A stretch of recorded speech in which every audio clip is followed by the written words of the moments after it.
খবরদার, আমার কাছে একদম আসবেন না। আর আমার সতীত্ব হরণ করার চিন্তা তো মাথা থেকে একেবারে ছেড়ে ফেলুন।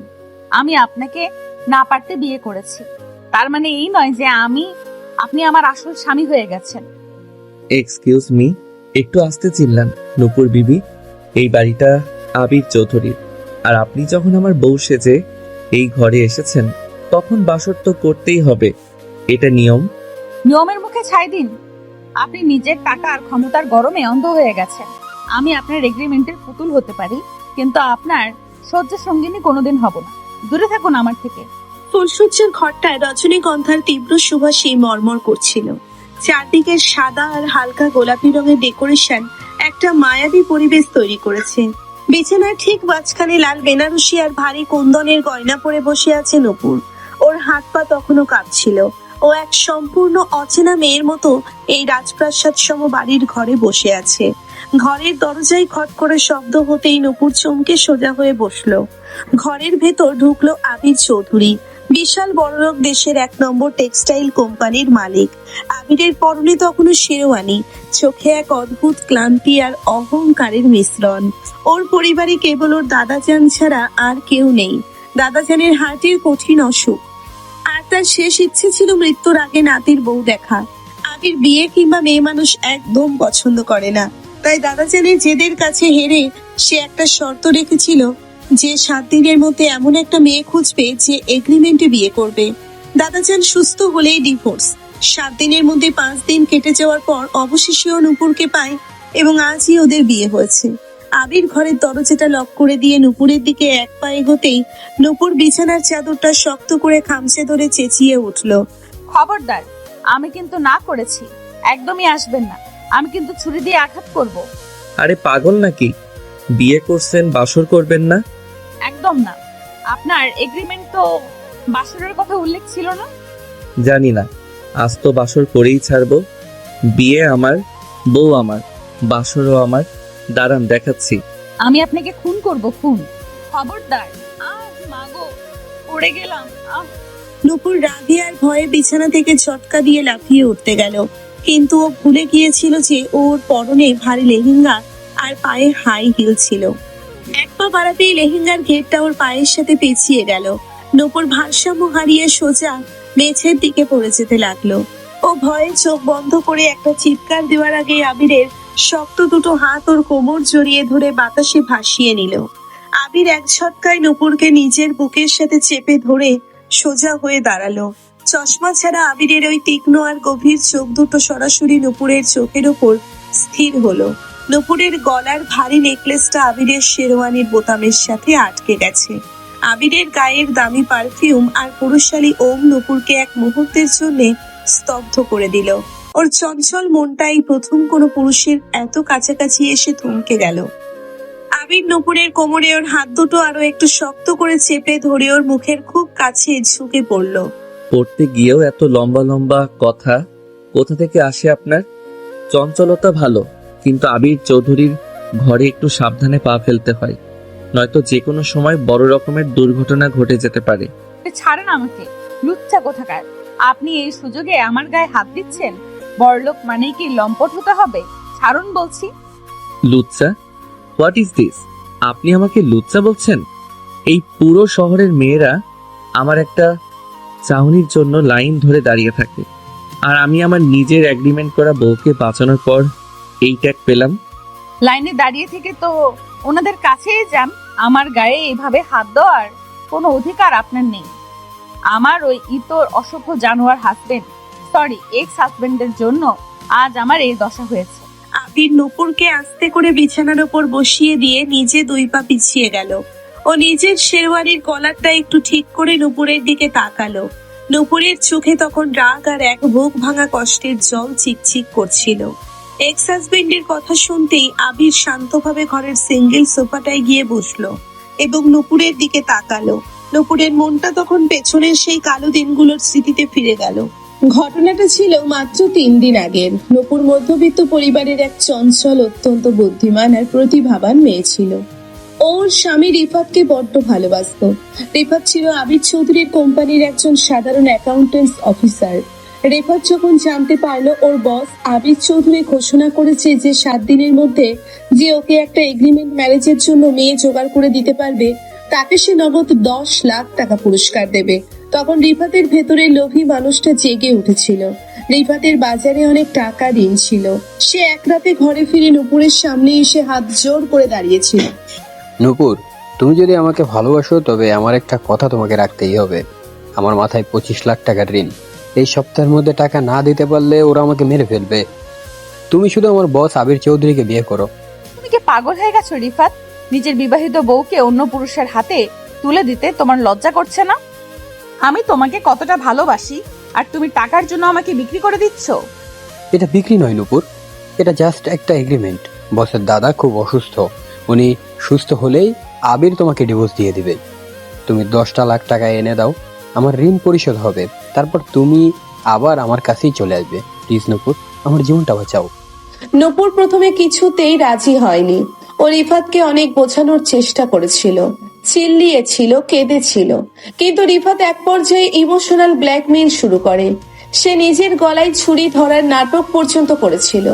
নূপুর নিরুপায় হয়ে নিজের ভালোবাসার মানুষের জীবন বাঁচাতে আর ওর ঋণ শোধ করতে এই নরকের চুক্তিতে রাজি হতে বাধ্য হয়েছিল।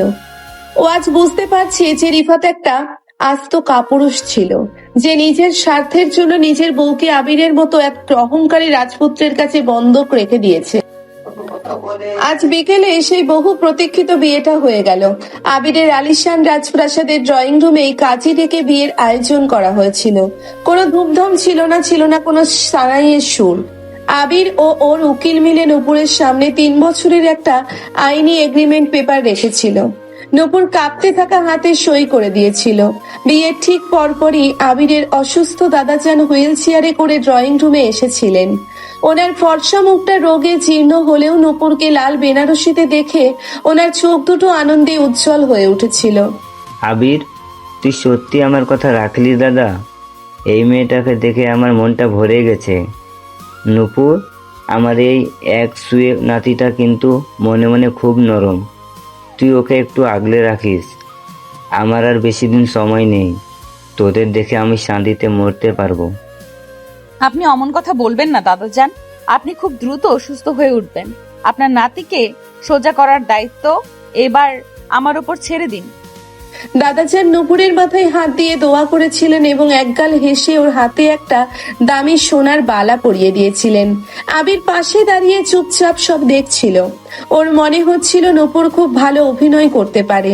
দাদাজানকে ওনার পার্সোনাল ডাক্তার রুমে নিয়ে যাওয়ার পরেই আবির নূপুরকে টেনে এই বাসর ঘরে নিয়ে আসে।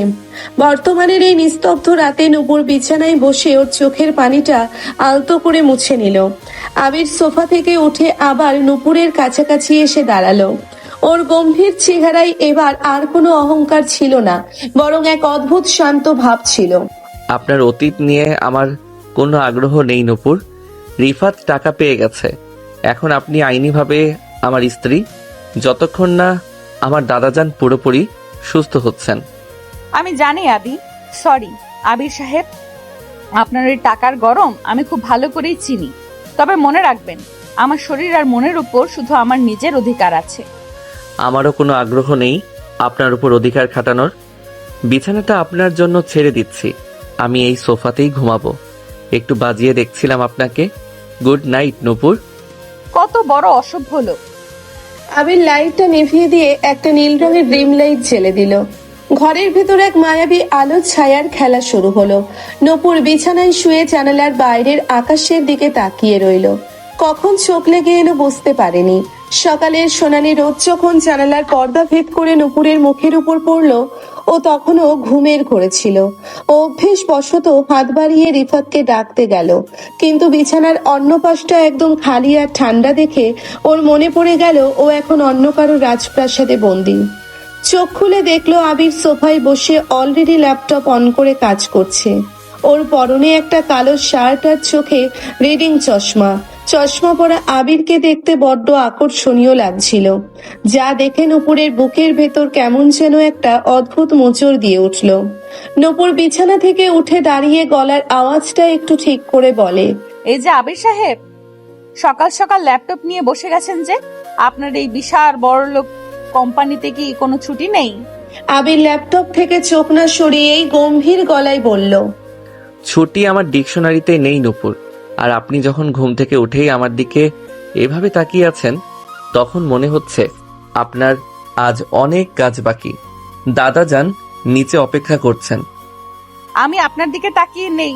নিজের রূপের বড়াই একটু কম করুন। আমি ফ্রেশ হতে নিচে যাচ্ছি দাদা জানের জন্য নাস্তা বানাতে। মধ্যবিত্ত মেয়েরা ঘুমে দিন পার করে না। নূপুর একটা বাসন্তী রঙের সুতির সালোয়ার কামিজ পরে নিচে নামলো। ওর চুলগুলো আজ পিঠের ওপর আলগা করে ছেড়ে দেওয়া ছিল। নিচে নামতেই ও দেখলো দাদাজান ডাইনিং টেবিলে বসে আছেন।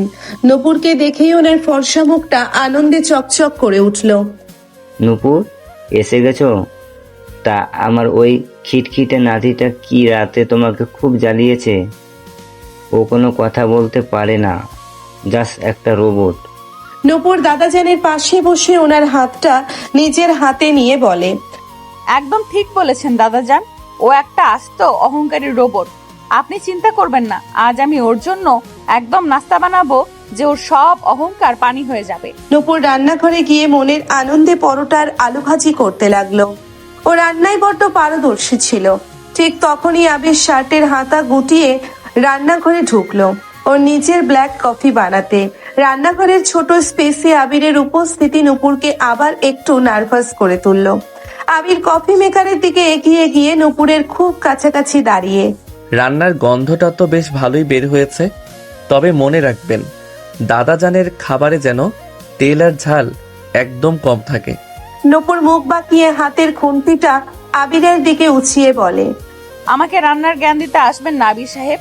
আমি ডাক্তার নই, কিন্তু একজন অসুস্থ মানুষের যত্ন কিভাবে নিতে হয় তা আমার খুব ভালো করে জানা আছে। আপনি নিজের কফিটা নিয়ে বিদায় হন তো।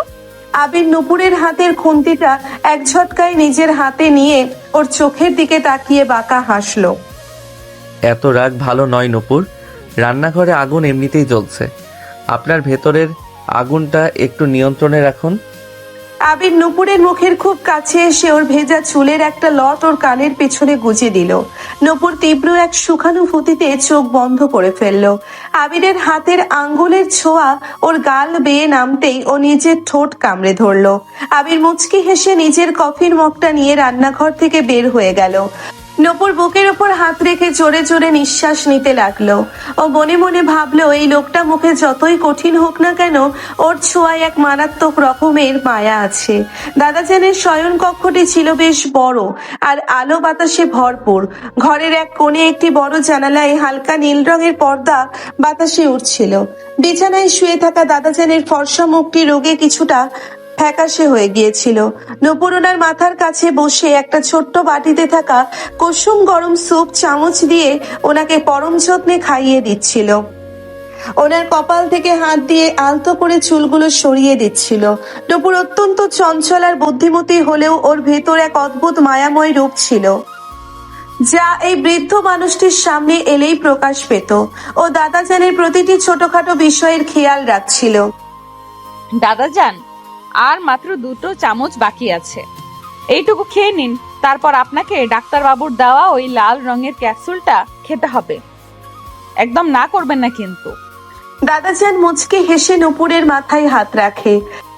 নূপুর, আমার এই শেষ বয়সে এসে মনে হচ্ছে আমি এক রাজকন্যা পেয়েছি। আমার নিজের কোনো মেয়ে নেই। আবিরের মাও অনেক আগে চলে গেছে। তুই আসার পর থেকে এই বাড়িটাকে আর মরুভূমি মনে হয় না। তুই নাতনি না, তুই আমার মা। আপনি অমন কথা একদম বলবেন না দাদাজান। আমি যতদিন এই বাড়িতে আছি আপনাকে এক ফোঁটাও কষ্ট পেতে দেব না। আপনার ওই গম্ভীর নাতিটা তো দিন রাত শুধু ফাইল আর ল্যাপটপ চেনে। ওনার কি আর আপনার এই হাসি মুখ দেখার সময় আছে? ঠিক তখনই আবির ঘরের দরজার সামনে এসে দাঁড়িয়েছিল। ওর পরনে ছিল একটি নেভি ব্লু শার্ট, হাতাগুলো কোনোই পর্যন্ত গোটানো।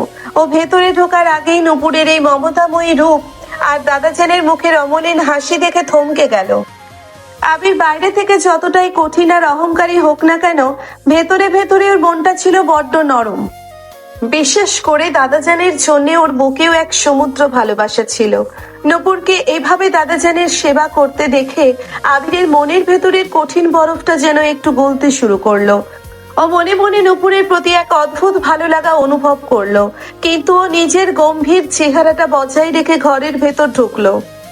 দাদাজান, আজকের ওষুধের ডোজ কি ঠিকমতো নেওয়া হয়েছে? ডক্টর সাহেব কিন্তু বলেছেন কোনো ফাঁকিবাজি চলবে না।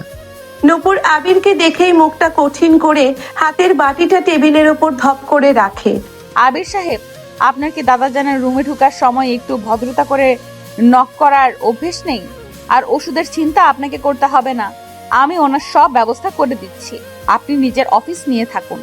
আবির নূপুরের এই হঠাৎ আক্রমণে একটু থতমত খেয়ে নিজের চশমাটা নাকের ওপর ঠিক করলো।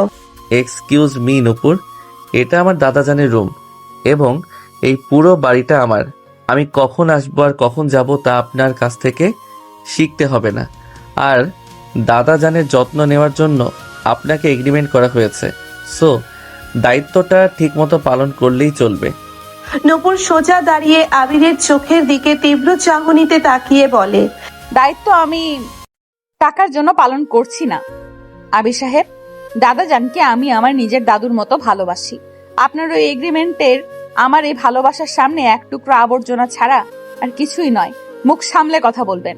তোমরা কি বলছো এসব? কিসের এগ্রিমেন্ট? টাকা? আরে না দাদাজান, কিচ্ছু না, আমরা মজা করছি। ইস রে, দাদার কথা তো ভুলেই গেছি। ভাগ্যিস মেয়েটা বেশি কিছু বলে ফেলেনি। আবির নূপুরের এই চিল্লাইবার ক্ষমতা আর মুখের ওপর কড়া জবাব দেওয়ার ধৃষ্টতা দেখে মনে মনে বেশ মজা পেল। ও দেখলো নূপুর যতই মুখে কঠিন ভাব দেখাক না কেন, ওর চোখ দুটো বড্ড নিষ্পাপ। আবির একটু সময় নিয়ে নূপুরের দিকে তাকালো, তারপর ওর গলার আওয়াজটা কিছুটা নিচু করলো। আপনার ফ্যাশন ডিজাইনিং এর যে ডিগ্রি আছে তা আমি আপনার ফাইল থেকে দেখেছি নূপুর। ঘরে বসে এভাবে দাদাজানের সেবা করার পাশাপাশি আপনি চাইলে আমার কোম্পানির মেইন ডিজাইনিং সেকশনে জয়েন করতে পারেন। আমাদের নতুন প্রজেক্টের জন্য একজন ক্রিয়েটিভ হেড দরকার। নূপুর চমকে ওঠে আবিরের দিকে তাকিয়ে। আপনি আমাকে আপনার অফিসে কাজ দিতে চাচ্ছেন? কেন শুনি? আমার উপর এত দায়া দেখানোর কারণ কি? নাকি এটাও আপনার ওই এগ্রিমেন্টের কোনো নতুন চাল? দয়া আমি কাউকে করি না নূপুর, আমি একজন পিওর বিজনেসম্যান। আপনার কাজের পোর্টফোলিও বড্ড স্ট্রং আর আমার কোম্পানিতে ট্যালেন্টের দাম আছে। পরদিন সকাল 10টায় গাড়ি রেডি থাকবে। অফিসে জয়েন করতে চাইলে রেডি থাকবেন, চয়েস আপনার। আবির আর এক মুহূর্ত সেখানে দাঁড়ালো না। ও নিজের কফির মগটা নিয়ে দাদাজানের রুম থেকে বের হয়ে গেল। নূপুর সোফায় ধপ করে বসে পড়লো। ওর চঞ্চল মনটা তখন এক নতুন দোলাচলে কাঁপছিল। ও মনে মনে ভাবলো, এই অহংকারী লোকটা হুট করে ওকে এত বড় একটা অফার কেন দিল। তবে ও সিদ্ধান্ত নিল ও অফিসে যাবে এবং নিজের যোগ্যতার প্রমাণ দিয়ে আবির চৌধুরীকে উচিত শিক্ষা দেবে। পরদিন সকাল 10টা আবিরের বিশাল অফিসের সামনে এসে গাড়ি থামলো। নূপুর একটা হালকা বেগুনি রঙের সুতির শাড়ি পরে গাড়ি থেকে নামলো। ওর চুলগুলো আজ পিঠের ওপর আলগা করে ছেড়ে দেওয়া ছিল, যা বাতাসে উড়ছিল। ও ধীর পায়ে অফিসের মেইন করিডোর দিয়ে ডিজাইনিং সেকশনের দিকে এগিয়ে যাচ্ছিল। ঠিক তখনই ওর সামনে এসে দাঁড়ালো রিফাত, ওর সেই এক্স হাজবেন্ড। রিফাত ছিল এই কোম্পানির অ্যাকাউন্টেন্টস অফিসার। নূপুরকে এখানে দেখে ওর লোভী আর কুৎসিত মুখটা এক বিকৃত হাসিতে ভরে উঠল। ও করিডোরের মাঝখানেই নূপুরের পথ আটকে দাঁড়ালো। ওরে বাবা, আমাদের নূপুর বিবি যে দেখি একেবারে আবির চৌধুরীর পার্সোনাল গাড়ি থেকে নামলো। তা নূপুর, নতুন বরের বিছানা গরম করার পাশাপাশি এখন কি ওনার অফিসেও রাজত্ব করতে এসেছ? 10 লাখ টাকায় তো দেখি তোমার ভাগ্য একেবারে খুলে গেছে। মুখ বন্ধ করো রিফাত, তুমি একটা আস্ত জানোয়ার। টাকার জন্য নিজের বউকে যে লোক বিক্রি করতে পারে তার মুখে এইসব নোংরা কথা মানায় না। আমার রাস্তা থেকে সরো, নয়তো আমি সিকিউরিটিকে ডাকবো। নূপুর রাগে কাঁপতে কাঁপতে রিফাতের দিকে তাকিয়ে রইল। রিফাত নূপুরের হাতটা এক ঝটকায় ধরে গলার আওয়াজ ফুলিয়ে পড়ল। সিকিউরিটি ডাকবা? এই অফিসের সবাই জানে তুমি কে। তুমি একটা সস্তা মেয়ে যে টাকার জন্য নিজের হাজবেন্ডকে ছেড়ে বসের ঘরে ঢুকেছ। এই শোনো সবাই, এই মেয়েটা একটা আস্ত নষ্টা। ও টাকার জন্য যে কোনো কিছু করতে পারে। রিফাতের এই চিৎকারে অফিসের বাকি স্টাফরা সবাই করিডোরে এসে জমা হলো। রিফাত তখন রাগে আর হিংসায় অন্ধ হয়ে গিয়েছিল। কারণ ও দেখতে পাচ্ছিল নূপুর এখনো নাগালের বাইরে। ও হুট করে নূপুরকে একটা কড়া ধাক্কা দিল। নূপুর ভারসাম্য হারিয়ে পাশের একটা টেবিলের ওপর পড়ে গেল। ঠিক তখনই রিফাত টেবিলের পাশে থাকা ময়লার ডাস্টবিনটা তুলে নূপুরের শাড়ির ওপর পুরোটা ঢেলে দিল। ময়লা পানি আর নোংরা কাগজ নূপুরের ফর্সা শরীরে আর দামি শাড়িতে লেপ্টে গেল। রিফাত আশেপাশের স্টাফদের দিকে তাকিয়ে বলল, তোমরা দেখছো কি? এই নোংরা মেয়েটাকে অফিস থেকে বের করে দাও। ওর গায়ে আরো ময়লা দাও। ও এই অফিসের পরিবেশ নষ্ট করতে এসেছে। তোমরা ওর গায়ে ময়লা ছেটাও। অফিসের কিছু ফাজিল স্টাফ রিফাতের কথায় নূপুরের দিকে নোংরা কাগজ আর ময়লা ছুঁড়তে যাবে, ঠিক তখনই করিডোরের শেষ প্রান্ত থেকে এক বজ্রকণ্ঠের আওয়াজ ভেসে এলো। আবির চৌধুরী নিজের কেবিন থেকে বের হয়ে এই দৃশ্য দেখে ওনার চোখের মণি দুটো রাগে টকটকে লাল হয়ে গেল। ওর চওড়া বুকের ওঠানামা দেখে মনে হচ্ছিল ও যে কোনো সময় কাউকে খুন করে ফেলবে। ও এক লাফে নূপুরের সামনে এসে দাঁড়ালো এবং নিজের কোটটা খুলে নূপুরের নোংরা হয়ে যাওয়া শরীরের ওপর জড়িয়ে দিল। আবির রিফাতের দিকে তাকিয়ে ওর চোয়াল শক্ত হয়ে উঠল। মিস্টার রিফাত, আপনার এত বড় সাহস যে আপনি আমার অফিসের ভেতর দাঁড়িয়ে আমার বউয়ের গায়ে হাত তোলেন, আর বাকি যারা দাঁড়িয়ে তামাশা দেখছেন আপনাদের সবার চাকরি আজ এই মুহূর্ত থেকে not out. Get out of my office right now. আবিরের এই ভয়ঙ্কর রূপ দেখে রিফাত সহ বাকি সব স্টাফ ভয়ে কাঁপতে কাঁপতে সেখান থেকে পালিয়ে গেল। পুরো করিডোরে তখন এক থমথমে নীরবতা। নূপুর মেঝেতে বসে ফুপিয়ে ফুপিয়ে কাঁদছিল। ওর পুরো শরীর নোংরা পানিতে ভিজে একাকার। আবির কোনো কথা না বলে নূপুরকে এক ঝটকায় নিজের কোলের উপর তুলে নিল ও নূপুরকে নিয়ে সোজা ওনার পার্সোনাল রেস্টরুমে ঢুকে গেল এবং দরজার লকটা খট করে আটকে দিল। রেস্টরুমের ভেতরে এক মায়াবী নীরবতা। আবির নূপুরকে একটি সোফার উপর নামিয়ে দিয়ে নিজের আলমারি থেকে একটা সাদা ফর্মাল শার্ট আর কালো প্যান্ট বের করে নূপুরের সামনে রাখলো। নূপুর, আপনার শাড়িটা পুরো নোংরা হয়ে গেছে। আপনি জলদি এই শার্ট আর প্যান্টটা পরে ফ্রেশ হয়ে নিন। এভাবে বেশিক্ষণ থাকলে আপনার ঠান্ডা লেগে যাবে। নূপুর গায়ে আবিরের কোটটা জড়িয়ে কাঁদো কাঁদো গলায় বলল, আমি আপনার এই প্যান্ট শার্ট পরবো না। আমি একটা মেয়ে, আমি ছেলেদের পোশাক কিভাবে পরবো? আচ্ছা, পইরেন না, তাহলে ঠান্ডায় মরেন আর সবাই আপনাকে দেখুক এই অবস্থায় বাসায় যান। তাও ঠিক ঠিক আছে। আর আপনি এই ঘরে দাঁড়িয়ে আছেন, আমি চেঞ্জ করব কিভাবে? বাইরে যান আপনি। আবির নিজের চশমাটা টেবিলের উপর রেখে নূপুরের দিকে এক গভীর চাহনিতে তাকিয়ে বলল, এক্সকিউজ মি, আমি আপনার দিকে এক ফোঁটাও তাকাবো না। আমি আমার চোখ দুটো হাত দিয়ে বন্ধ করে নিচ্ছি আর আপনার দিকে উল্টো ঘুরে দাঁড়াচ্ছি। আপনি জলদি চেঞ্জ করুন, আমার অফিসের অন্য কাজ আছে। আবির নিজের দুই হাত দিয়ে চোখ দুটো শক্ত করে বন্ধ করে নূপুরের দিকে পেছন ফিরে দাঁড়ালো। নূপুর আর কোনো উপায় না দেখে আস্তে আস্তে ওর ভেজা শাড়িটা গা থেকে খুলে নিচে রাখলো। ও প্রথমে আবিরের কালো ট্রাউজারটা পায়ে গলিয়ে নিল। প্যান্টটা ওর কোমরে বেশ ঢিলেঢালা হচ্ছিল, তাই ও ওটার ফিতেটা শক্ত করে বাঁধলো। এরপর ও নিজের ভেজা ব্লাউজটা শরীর থেকে খুলে আলাদা করলো। ঠিক এই মুহূর্তেই আবির ভাবলো নূপুরের হয়তো শার্ট পরা শেষ হয়ে গেছে, তাই ও নিজের চোখ দুটো খুলে নূপুরের দিকে ঘুরে তাকালো। কিন্তু আবির ঘুরতেই ওর চোখের সামনে যে দৃশ্য ভেসে এলো তাতে ওর বুকের ভেতরের পুরো রক্ত যেন এক সেকেন্ডে ফুটন্ত লাভার মতো গরম হয়ে উঠল। নূপুরের পরনে তখন কোনো শার্ট ছিল না। ও কেবল একটি সাদা রঙের অন্তর্বাস পরে ব্লাউজটা হাতে নিয়ে দাঁড়িয়েছিল। চাঁদের আলোর মতো ফর্সা আর মসৃণ নূপুরের পিঠ আর ওর উন্মুক্ত বুক সরাসরি আবিরের চোখের সামনে চলে এলো। নূপুরের ভরা বুকের উপর নোংরা পানির দু একটা ফোঁটা তখনও মুক্তোর মতো জলজল করছিল। আবিরের চশমা ছাড়া চোখ দুটো নূপুরের সেই নিষিদ্ধ সৌন্দর্যের উপর স্থির হয়ে গেল। ওর পুরো শরীর এক তীব্র পুরুষালী কামনায় কাঁপতে শুরু করলো। নূপুর নিজের ভেজা শার্টটা পরতে গিয়ে হঠাৎ আয়নার দিকে তাকালো। আয়নার প্রতিবিম্বে ও দেখলো আবির চোখ বড় বড় করে ওর সেই উন্মুক্ত বুক আর শরীরের দিকে এক দৃষ্টিতে তাকিয়ে আছে। ওর বুকের ভেতরের স্পন্দন তখন 100 স্পিডে দৌড়াচ্ছিল। নূপুর ভয়ে আর চরম লজ্জায় এক তীব্র চিৎকার দিয়ে উঠল। ওই, আপনি চোখে দেখেন না? আপনি চোখ খুললেন কেন? অসভ্য লম্পট কোথাকার! আপনি আয়না দিয়ে আমার দিকে তাকাচ্ছেন। বাইরে যান বলছি। আবির নুপুরের এই চিৎকারে নিজের জ্ঞান হারিয়ে ফেলল। ও জানতো এই অফিসের রেস্টরুমের বাইরে যদি ওর এই চিল্লানির আওয়াজ যায় তবে কোম্পানির ইজ্জত এক নিমেষে ধুলোয় মিশে যাবে। ও কোনো কিছু না ভেবেই এক লাফে নুপুরের দিকে এগিয়ে গেল এবং নিজের চওড়া হাতটা দিয়ে নুপুরের নরম ঠোঁট দুটো শক্ত করে চেপে ধরলো। ও নুপুরকে এক ঝটকায় রেস্টরুমের দেওয়ালের সাথে চেপে ধরলো। আবির নুপুরের মুখের খুব কাছে নিজের মুখটা নিয়ে এসে ওর কণ্ঠস্বর তখন এক অন্যরকম কামনার নেশায় কাঁপছিল। চুপ করুন নূপুর, একদম চিল্লাবেন না। বাইরে আমার স্টাফরা আছে, কেউ যদি আপনার এই চিৎকার শোনে তবে আমাদের এই এগ্রিমেন্ট ম্যারেজের পুরো সত্য বাইরে চলে আসবে। প্লিজ শান্ত হন।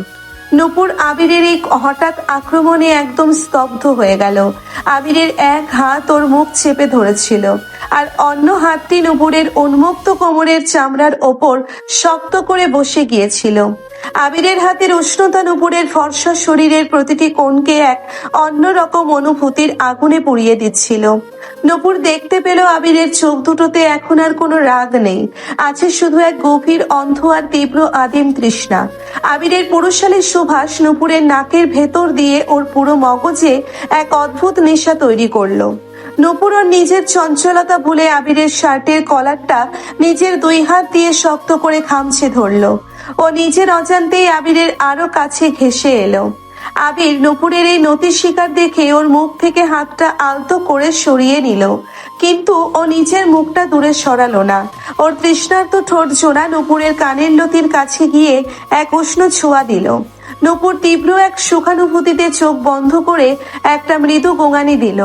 ও আবিরের চুলে নিজের আঙ্গুলগুলো গলিয়ে দিয়ে ওকে নিজের আরো কাছে টেনে নিল। আবির আর নিজেকে নিয়ন্ত্রণ করতে পারল না। ওর চওড়া ঠোঁট দুটো নূপুরের ফর্সা গাল বেয়ে নেমে এসে সোজা ওর কাঁপতে থাকা মিষ্টি ঠোঁটের ওপর আছড়ে পড়ল। ওদের এই রেস্টরুমের অন্ধকার কোণটি এক সেকেন্ডে এক নিবিড় আর শ্বাসরুদ্ধকর ভালোবাসার বাসর ঘরে পরিণত হলো। আবির নূপুরের ঠোঁট দুটোকে এমন ভাবে নিজের মুখের ভেতর নিয়ে চুষতে লাগলো যেন ও কোনো তৃষ্ণার্ত চাতক পাখি, যে বছরের পর বছর ধরে এই অমৃতের জন্য অপেক্ষা করছিল। নূপুরও ওর সমস্ত জেদ, ওর অতীত আর ওর ভেতরের সেই কঠিন স্বভাব ভুলে আবিরের এই তীব্র পুরুষালী আক্রমণের সাথে তাল মেলাতে শুরু করলো। ও আবিরের চওড়া পিঠটা নিজের নখ দিয়ে শক্ত করে আছড়ে দিচ্ছিল। আবিরের হাত দুটো নূপুরের উন্মুক্ত পিঠের ওপর দিয়ে নেমে এসে ওর কোমরের ভাঁজে শক্ত করে চেপে বসলো। ও নূপুরকে দেওয়াল থেকে একটু সরিয়ে নিজের কোল ঘেঁষে দাঁড়িয়ে ওর গলার এবং বুকের সেই উন্মুক্ত অংশে নিজের ঠোঁটের উষ্ণ শিলমোহর এঁকে দিতে লাগলো। নূপুরের পুরো শরীর তখন এক তীব্র কামনার আগুনে পুড়ছিল। ওর পায়ের আঙ্গুলগুলো আপনা আপনি কুঁকড়ে যাচ্ছিল। আবিরের প্রতিটি ছোঁয়া ওর শরীরে এক অন্যরকম বিদ্যুতের তরঙ্গ তৈরি করছিল। ওরা দুজনেই ভুলে গিয়েছিল ওনাদের মাঝখানে সেই এগ্রিমেন্টের কথা, ভুলে গিয়েছিল বাইরের দুনিয়ার কথা। রেস্টরুমের এসির ঠান্ডা বাতাসও ওদের শরীরের এই তীব্র উত্তাপকে শান্ত করতে পারছিল না।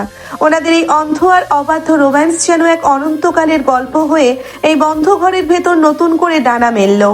দীর্ঘক্ষণ ধরে চলা এই তীব্র আর নিবিড় ভালোবাসার ঝড়ের পর হঠাৎ করেই আবিরের হাতের ঘড়িটার অ্যালার্ম খটখট করে বেজে উঠল। ওদের দুজনেরই যেন এক মস্ত বড় মোহ ভঙ্গ হলো। আবির এক ঝটকায় নূপুরের ঠোঁট থেকে নিজের মুখটা সরিয়ে নিল। ও দুই পা পিছিয়ে গিয়ে নিজের এলোমেলো হয়ে যাওয়া শার্ট আর চুলগুলো ঠিক করতে লাগলো। ওর বুকের ওঠানামা তখনও স্পষ্ট, আর চোখে এক তীব্র অপরাধ বোধ। নূপুরও দেওয়ালে পিঠ ঠেকিয়ে নিচে তাকিয়ে জোরে জোরে নিঃশ্বাস নিচ্ছিল। ওর ঠোঁট দুটো আবিরের কামড়ের কারণে টকটকে লাল হয়ে ফুলে উঠেছিল, আর ওর ফর্সা বুকে আবিরের আঙ্গুরের লাল দাগগুলো স্পষ্ট দেখা যাচ্ছিল। ও ঝটপট টেবিল থেকে আবিরের সাদা শার্টটা তুলে নিজের শরীরে জড়িয়ে নিল এবং ওটার বোতামগুলো কাঁপতে থাকা হাতে লাগাতে লাগলো। ওনার দুজনেরই তখন পূর্ণ হুঁশ ফিরে এসেছে এবং ওরা বুঝতে পেরেছে ওরা নিজেদের অজান্তেই এক খতরনাক খেলায় মেতে উঠেছিল। আবির নূপুরের দিকে না তাকিয়ে এই দরজার দিকে এগিয়ে গিয়ে থমকে দাঁড়িয়ে গম্ভীর গলায় বলল, আই এম সরি নূপুর, এটা আমার ভুল ছিল। আমার এভাবে নিজের নিয়ন্ত্রণ হারানো উচিত হয়নি। আপনি জলদি শার্টটা পরে নিন, আমি বাইরে অপেক্ষা করছি। আমাদের এই প্রজেক্ট নিয়ে দাদাজানের সামনে কোনো কথা হবে না। নূপুর শার্টের শেষ বোতামটা লাগিয়ে ওর চোখ দিয়ে তখন লজ্জায় আর অপমানে পানি গড়িয়ে পড়ছিল। আপনি একটা আস্ত জানোয়ার আবির সাহেব। আমার এই পরিস্থিতির সুযোগ নিলেন আপনি। মনে রাখবেন, এই ভুলের মাসুল আপনাকে একদিন দিতেই হবে। আজব, আপনি তো আহ কি আজব মেয়ে জাত ভাই, নিজেও তো। আর এখন সব আমার দোষ? না, আমারই দোষ। বেটা আবির, জীবনেও কোনো মেয়ে দেখে করিসনি। আজ তোর কি হলো? এই মেয়েটার সামনে এলে তুই এলোমেলো হয়ে যাস কেন? নূপুর শার্টের হাতাগুলো গুটিয়ে নিজের মুখটা ওপাশে ফিরিয়ে নিল। আবির আর কোনো কথা না বলে রেস্টরুমের দরজা খুলে বাইরে চলে গেল। রেস্টরুমের দরজা খুলে আবির যখন মেইন করিডোরে এসে দাঁড়ালো, তখন ওর মুখটা ছিল একদম শান্ত আর গম্ভীর। ওর ভেতরে সেই তীব্র ঝড়ের কোনো আভাস ওর চেহারায় ছিল না। ঠিক ওর পেছন পেছন নূপুর বের হয়ে এলো। আবিরের ঢিলে ঢালা সাদা শার্ট আর কালো ট্রাউজারে নূপুরকে কিছুটা অদ্ভুত লাগলেও ওর তীক্ষ্ণ চাহনি আর ব্যক্তিত্বের সামনে অফিসের নোংরা পরিবেশটা এক নিমেষে ফিকে হয়ে গেল। আবির 2 হাত তালি দিয়ে অফিসের সমস্ত স্টাফদের এক জায়গায় জড়ো হতে ইশারা করলো। Everybody listen to me very carefully. আজ থেকে আমাদের কোম্পানির মেইন ফ্যাশন ডিজাইনিং সেকশনের নতুন ক্রিয়েটিভ হেড হিসেবে জয়েন করছেন নূপুর চৌধুরী। ওনার ডিজাইনিং আইডিয়া আর পোর্টফোলিও আমাদের নতুন প্রজেক্টকে লিড করবে। আই হোপ আপনারা ওনাকে ওনার কাজের যোগ্য সম্মান দেবেন। আবিরের এই হঠাৎ ঘোষণায় পুরো অফিসের স্টাফদের মাঝে কানাঘোষা শুরু হয়ে গেল। রিফাত তখনও এক কোণে দাঁড়িয়ে রাগে ফুঁসছিল। নূপুরের এমন সাজসজ্জা অবস্থা দেখে সে হা হয়ে গেল। ওর পাশে থাকা ওনার বর্তমান গার্লফ্রেন্ড এবং একই অফিসের ডিজাইনার তানিয়া মুখ বাঁকিয়ে চড়া গলায় সবার সামনে বলে উঠল, এক্সকিউজ মি স্যার, আপনি কি রসিকতা করছেন? একটা সাধারণ মধ্যবিত্ত মেয়ে যার কোনো কর্পোরেট এক্সপিরিয়েন্স নেই, ওনাকে আপনি আমাদের ক্রিয়েটিভিটি হেড বানাচ্ছেন? ওনার ব্যাকগ্রাউন্ডটা কি তা তো আমাদের রিফাত অলরেডি সবাইকে জানিয়েছে। ও একটা সস্তা মেয়ে ছাড়া আর কিচ্ছু নয়। ও আমাদের লিড করবে কিভাবে? একদম ঠিক বলেছো তানিয়া। আপনি হয়তো এই মেয়েটার সুন্দর মুখের মায়ায় পড়েছেন, কিন্তু ও একটা আস্ত প্রতারক। ও টাকার জন্য নিজের হাজবেন্ডকে ছেড়ে আপনার ঘাড়ে এসে চেপেছে। ওনার মতো নোংরা মেয়েকে এই পোস্টে বানানোর মানে আমাদের কোম্পানির রেপুটেশন ধুলোয় মিশিয়ে দেওয়া। আবির রিফাতের দিকে এগিয়ে গিয়ে ওর চোখ দুটো চশমার আড়ালে হিংস্র বাঘের মতো জ্বলে উঠল। সে এই ভয়টাই পাচ্ছিল। দেখলো যে রিফাত এগ্রিমেন্টের কথা তুলেছে, তাই সে না পেরে বলল, মিস্টার রিফাত, আপনি বিক্রি করেছেন আপনার বউকে, এখন এসব বলে আমার রেপুটেশন খারাপ করতে চান? এত দুঃসাহস আপনার? এবং মিস তানিয়া, আপনাদের দুজনের কি চাকরি করার আর কোনো ইচ্ছে নেই? নূপুর চৌধুরী কার বউ আর ওনার যোগ্যতা কি তা বিচার করার মালিক আমি, আবির চৌধুরী। ওনার ডিজাইনিংয়ের ইন্টারন্যাশনাল সার্টিফিকেট আমার ফাইলে আছে। আর আপনি রিফাত, যে নিজের বউকে টাকার জন্য অন্য মানুষের কাছে বন্ধক রাখতে পারেন, ওনার মুখে ইজ্জতের কথা মানায় না। আজ থেকে যদি কেউ ওনার দিকে আঙুল তোলে, তবে ওনাকে আমি সোজা জেলের ভাত খাওয়াবো। Everyone get back to your work. আবিরের এই কঠিন আর বজ্র কণ্ঠের ধমকে পুরো করিডোরে পিনপতন নীরবতা নেমে এলো। রিফাত আর তানিয়া রাগে আর অপমানে নীল হয়ে নিজের জায়গায় চলে গেল। নূপুর আবিরের এই রূপ দেখে মনে মনে এক অদ্ভুত স্বস্তি পেল। ও আবিরের কেবিনে ঢুকে দরজাটা বন্ধ করে দিল এবং আবিরের সামনে গিয়ে দাঁড়ালো। আবির সাহেব, আজ আপনি সবার সামনে আমার হয়ে যেভাবে কথা বললেন তার জন্য আপনাকে অনেক ধন্যবাদ। আমি ভাবিনি আপনি রিফাতের সামনে এইভাবে আমার সম্মান বাঁচাবেন। ধন্যবাদ দেওয়ার কোনো প্রয়োজন নেই নূপুর। আমি আমার কোম্পানির ডিসিপ্লিন আর আমার দাদা জানের পছন্দের বউয়ের রেপুটেশন বাঁচিয়েছি। এখন যার নিজের ডেস্কে গিয়ে কাজ শুরু করুন। আমার কোম্পানিতে ফালতু বসে থাকার কোনো সুযোগ নেই। নূপুর মুখ বাঁকিয়ে হাতের ফাইলটা টেবিলের উপর জোরে রেখে বলে, আপনার ওই অহংকার আর রোবট ভাবটা কোনোদিন যাবে না আবির সাহেব। আমি কোনো দয়া নিয়ে এখানে আসিনি। আমি আমার কাজ দিয়ে প্রমাণ করব যে আমি কাজ চেয়ে কত বেশি যোগ্যতা। দেখে নেবেন আপনি। দেখতে দেখতে কেটে গেল আরো 2 দিন। অফিসের কাজ শেষ করে রাতে যখন ওরা বাসায় ফিরলো, তখন চারিদিক একদম নিস্তব্ধ। দাদাজান অলরেডি ওনার ওষুধ খেয়ে নিজের রুমে ঘুমিয়ে পড়েছেন। নূপুর আর আবির ওদের বেডরুমে ঢুকে দরজাটা লক করে দিল।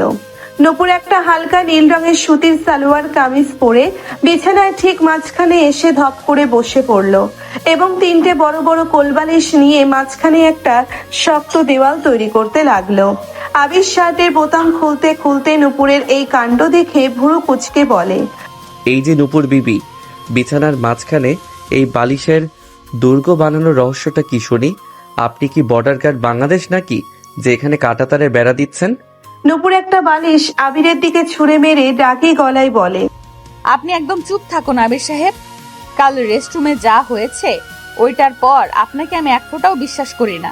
এই বালিশে বর্ডার যদি আপনি পার করার চেষ্টা করেন তবে আমি এই চিল্লাইবার ক্ষমতা দিয়ে পুরো বাড়ির মানুষকে জাগিয়ে তুলবো। আপনি ওই পাশে থাকবেন, আমি এই পাশে। আবির বালিশটা লুফে নিয়ে বিছানায় এসে বসতে বসতে ওর মুখে সেই চেনা বাঁকা হাসি দিল।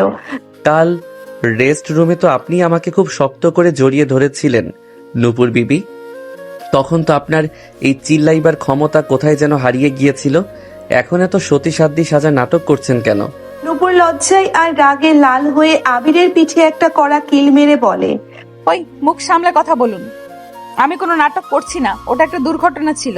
আপনি নিজের চোখ বন্ধ করতে না পেরে আমার দিকে অমন হাবাতের মতো তাকিয়ে আছেন কেন? আজ তো একটা লুচ্চা আপনি। আবির নূপুরের হাতটা এক ঝটকায় ধরে ওর মুখের খুব কাছাকাছি নিজের মুখটা নিয়ে এলো। লুচ্চা শব্দটা আর একবার বললে আপনার এই মিষ্টি ঠোঁট দুটোকে আমি আবার কিভাবে লক করতে হয় তা খুব ভালো করেই জানি। ঘুমিয়ে পড়ুন চুপচাপ, নয়তো বর্ডার পার হতে আমার 1 সেকেন্ডও লাগবে না। আবিরের এই সরাসরি থ্রেটে নূপুর এক নিমেষে সোজা হয়ে গেল। ও মুখটা ঘুরিয়ে ওপাশে শুয়ে পড়ল এবং চাদরটা দিয়ে নিজেকে পুরো মুড়িয়ে নিল। আবির ওর এই চঞ্চল আর ভীতু রূপটা দেখে মনে মনে হাসলো এবং লাইটটা অফ করে দিল। ঘরের মায়াবী অন্ধকারে দুই হৃদয়ের মাঝখানের দূরত্বটা বালিশের দেওয়াল দিয়ে আটকানো গেলেও ওদের মনের ভেতরে টানটা দিন দিন বেড়েই চলছিল। পরের দিন সকালে ডাইনিং টেবিলে এক চমৎকার দৃশ্য দেখা গেল। দাদা জানাজ অনেকদিন পর নিজের পায়ে হেঁটে ডাইনিং রুমে এসে বসেছেন। ওনার শরীর এখন আগের চেয়ে অনেক বেশি সতেজ। নূপুর ওনার পাশে বসে ওনার প্লেটে গরম গরম ডিমের অমলেট আর পরোটা তুলে দিচ্ছিল। মা নূপুর, তুই আসার পর থেকে আমার এই এক শুয়ে নাতিটা কেমন যেন বদলে গেছে রে। ও এখন আর সকাল সকাল খিটখিট করে না। তা আবির, আমার বৌমা কি অফিসে ঠিক মতো কাজ করছে? ও কিন্তু বড্ড প্রতিভাবান মেয়ে। আবির কফির কাপে চুমুক দিয়ে নূপুরের দিকে আর চোখে তাকিয়ে বলে, হ্যাঁ দাদাজান, ওনার কাজের ট্যালেন্ট ভালোই, তবে ওনার মুখের জোর কাজের চেয়েও বেশি। অফিসে গিয়েও ওনার চিল্লাইবার অভ্যাসটা ওনার পিছু ছাড়ে না। দাদাজান দেখছেন ওনার কথা? আমি কত শান্তিতে কাজ করছি আর ওনার ওই অফিসের অ্যাকাউন্টস অফিসার রিফাত আর ওনার গার্লফ্রেন্ড তানিয়া সারাদিন আমার পেছনে লেগে থাকে। আপনার নাতি ওনাদের কিচ্ছু বলে না। আবির, আমার নূপুর মার গায়ে যদি ওই রিফাত আর তানিয়া আবার কোনো আঁচ লাগায় তবে আমি তোকে এই বাড়ি থেকে বের করে দিব। নূপুরকে আগলে রাখার দায়িত্ব তোর। দাদাজানের এই ধমকে আবির চুপ হয়ে গেল আর নূপুর ওনার দিকে তাকিয়ে এক বিজয়ী হাসি দিল। নাস্তা শেষ করে ওনারা দুজনে আবার অফিসের উদ্দেশ্যে রওনা হলো। কিন্তু আজ অফিসে নূপুরের জন্য এক মস্ত বড় ফাঁদ পেতে রেখেছিল রিফাত আর তানিয়া। ডিজাইনিং সেকশনে ঢুকতেই তানিয়া একদল জুনিয়র স্টাফদের নিয়ে নূপুরের টেবিলের সামনে এসে দাঁড়ালো। তানিয়া নূপুরের তৈরি করা নতুন প্রজেক্টের মেইন স্কেচবুকটা হাত দিয়ে ছিনিয়ে নিয়ে ফ্লোরে ছুঁড়ে ফেলে দিল। এই যে নূপুর ম্যাডাম, আজ দুপুরে আমাদের কোম্পানির সবচেয়ে বড় ইতালিয়ান ক্লায়েন্ট মিস্টার রসি আসছেন। ওনার সামনে আমাদের প্রেজেন্টেশন দেওয়ার কথা। আপনার এই ফালতু মধ্যবিত্ত ডিজাইন আইডিয়া যদি ওনার সামনে যায় তবে আমাদের কোম্পানি $1 মিলিয়ন ডিলটা ক্যান্সেল হয়ে যাবে। আপনি এক্ষুনি এই প্রজেক্ট থেকে সরে দাঁড়ান। একদম ঠিক নূপুর, তুমি এখনো সময় আছে, নিজে গুটিয়ে নাও। আবির চৌধুরীর বিছানায় জায়গা পেলেও এই কর্পোরেট টেবিলটা তোমার জন্য নয়। তানিয়ার ডিজাইন করা ক্যাটালগে আজ মিস্টার রশিদের সামনে প্রেজেন্ট করা হবে। নূপুর ফ্লোর থেকে নিজের স্কেচবুকটা তুলে নিয়ে সোজা দাঁড়িয়ে তানিয়ার মুখোমুখি হলো। মিস্টার রিফাত আর মিস তানিয়া, আপনাদের এই সস্তা চক্রান্ত আমার এই চঞ্চল বুদ্ধির সামনে 1 সেকেন্ডও টিকবে না। আমার ডিজাইন ভালো নাকি তানিয়ার নোংরা কপি করা ডিজাইন ভালো তা মিস্টার রসি নিজেই প্রমাণ করবেন। আমার রাস্তা থেকে সরুন। দুপুর 2টো অফিসের মেইন কনফারেন্স রুমে এক জাঁকজমকপূর্ণ মিটিং এর আয়োজন করা হয়েছিল। টেবিলের প্রধান আসনে বসেছিলেন ইতালির বিখ্যাত ফ্যাশন চেইনের মালিক মিস্টার রশি। ওনার পাশে অত্যন্ত গম্ভীর মুখে বসেছিল আবির চৌধুরী। তানিয়া প্রথমে ওনার তৈরি করা ক্যাটালগ মিস্টার রশির সামনে প্রেজেন্ট করলো। মিস্টার রশি ক্যাটালগটা দেখে বেশ অসন্তুষ্ট মুখে মাথা নাড়লেন। Mr Abir, I am sorry to say, but এই ডিজাইনে নতুন কোনো ক্রিয়েটিভিটি নেই। এগুলো সব পুরনো ইতালিয়ান কালেকশনের হুবহু কপি। আপনার কোম্পানির কাছ থেকে আমি এরকম ব্যাকডেটেড কাজ আশা করিনি। আই থিঙ্ক আমাদের এই ডিলটা ক্যান্সেল করতে হবে। মিস্টার রশির এই কথায় আবিরের মুখটা এক সেকেন্ডে কালো হয়ে গেল। তানিয়া আর রিফাত ভয়ে কাঁপতে কাঁপতে এক কোণে গিয়ে দাঁড়ালো। ঠিক তখনই কনফারেন্স রুমের দরজা খুলে ভেতরে ঢুকলো নূপুর। ওর হাতে ছিল ওর নিজের তৈরি করা এক অনন্য ল্যাপটপ প্রেজেন্টেশন আর কিছু এক্সক্লুসিভ হ্যান্ডমেড স্কেচ, যেখানেও বাংলার ঐতিহ্যবাহী জামদানি আর খাদি কাপড়ের সাথে ওয়েস্টার্ন কাটিং এর এক চমৎকার ফিউশন তৈরি করছিল।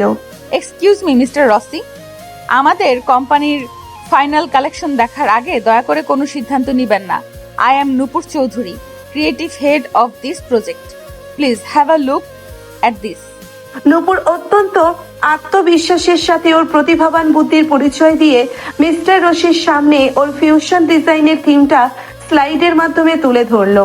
ওনার চমৎকার ইংরেজি উচ্চারণ আর নিখুঁত ডিজাইনিং সেন্স দেখে মিস্টার রশি মন্ত্রমুগ্ধের মতো স্ক্রিনের দিকে তাকিয়ে রইলেন।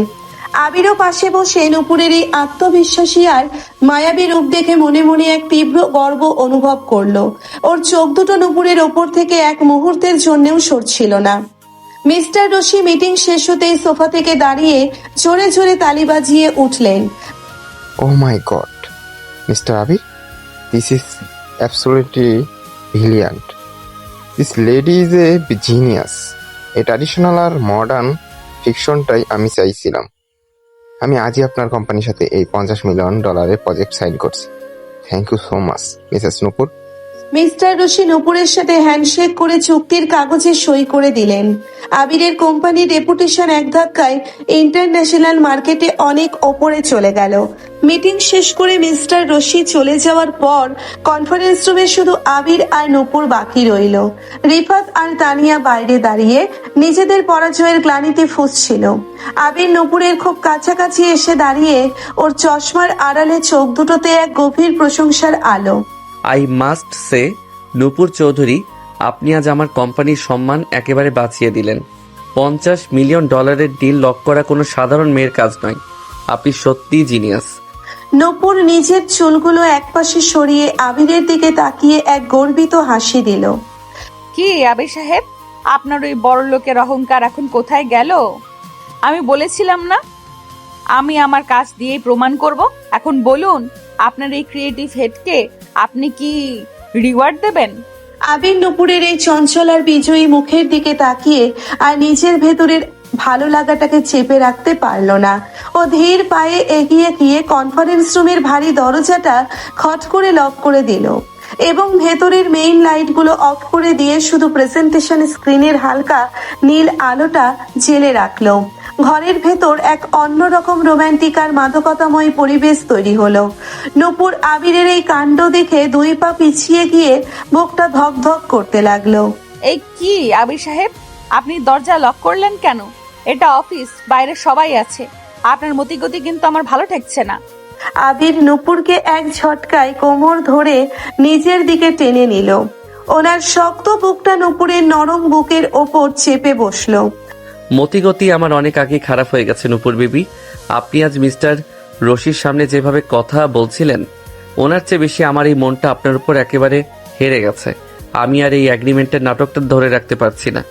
নূপুর আবিরের শার্টের কলারটা 2 হাতে খামছে ধরে, ওর কণ্ঠস্বর তখন লজ্জায় আর কামনার তীব্রতায় কাঁপছিল।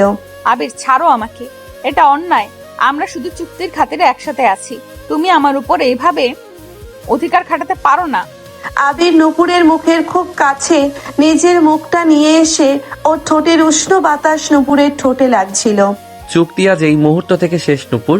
আমি আপনাকে আমার এই জীবনের আসল রানী বানাতে চাই। আপনার এই মিষ্টি ঠোঁট দুটো আজ আমার এই বিজয়ের পুরস্কার হিসেবে আমাকে দিতেই হবে। আবির আর কোনো কথা বলার সুযোগ দিল না। ও নিজের তৃষ্ণার্ত আর চওড়া ঠোঁট জোড়া নূপুরের কাঁপতে থাকা মিষ্টি ঠোঁটের ওপর চেপে ধরলো।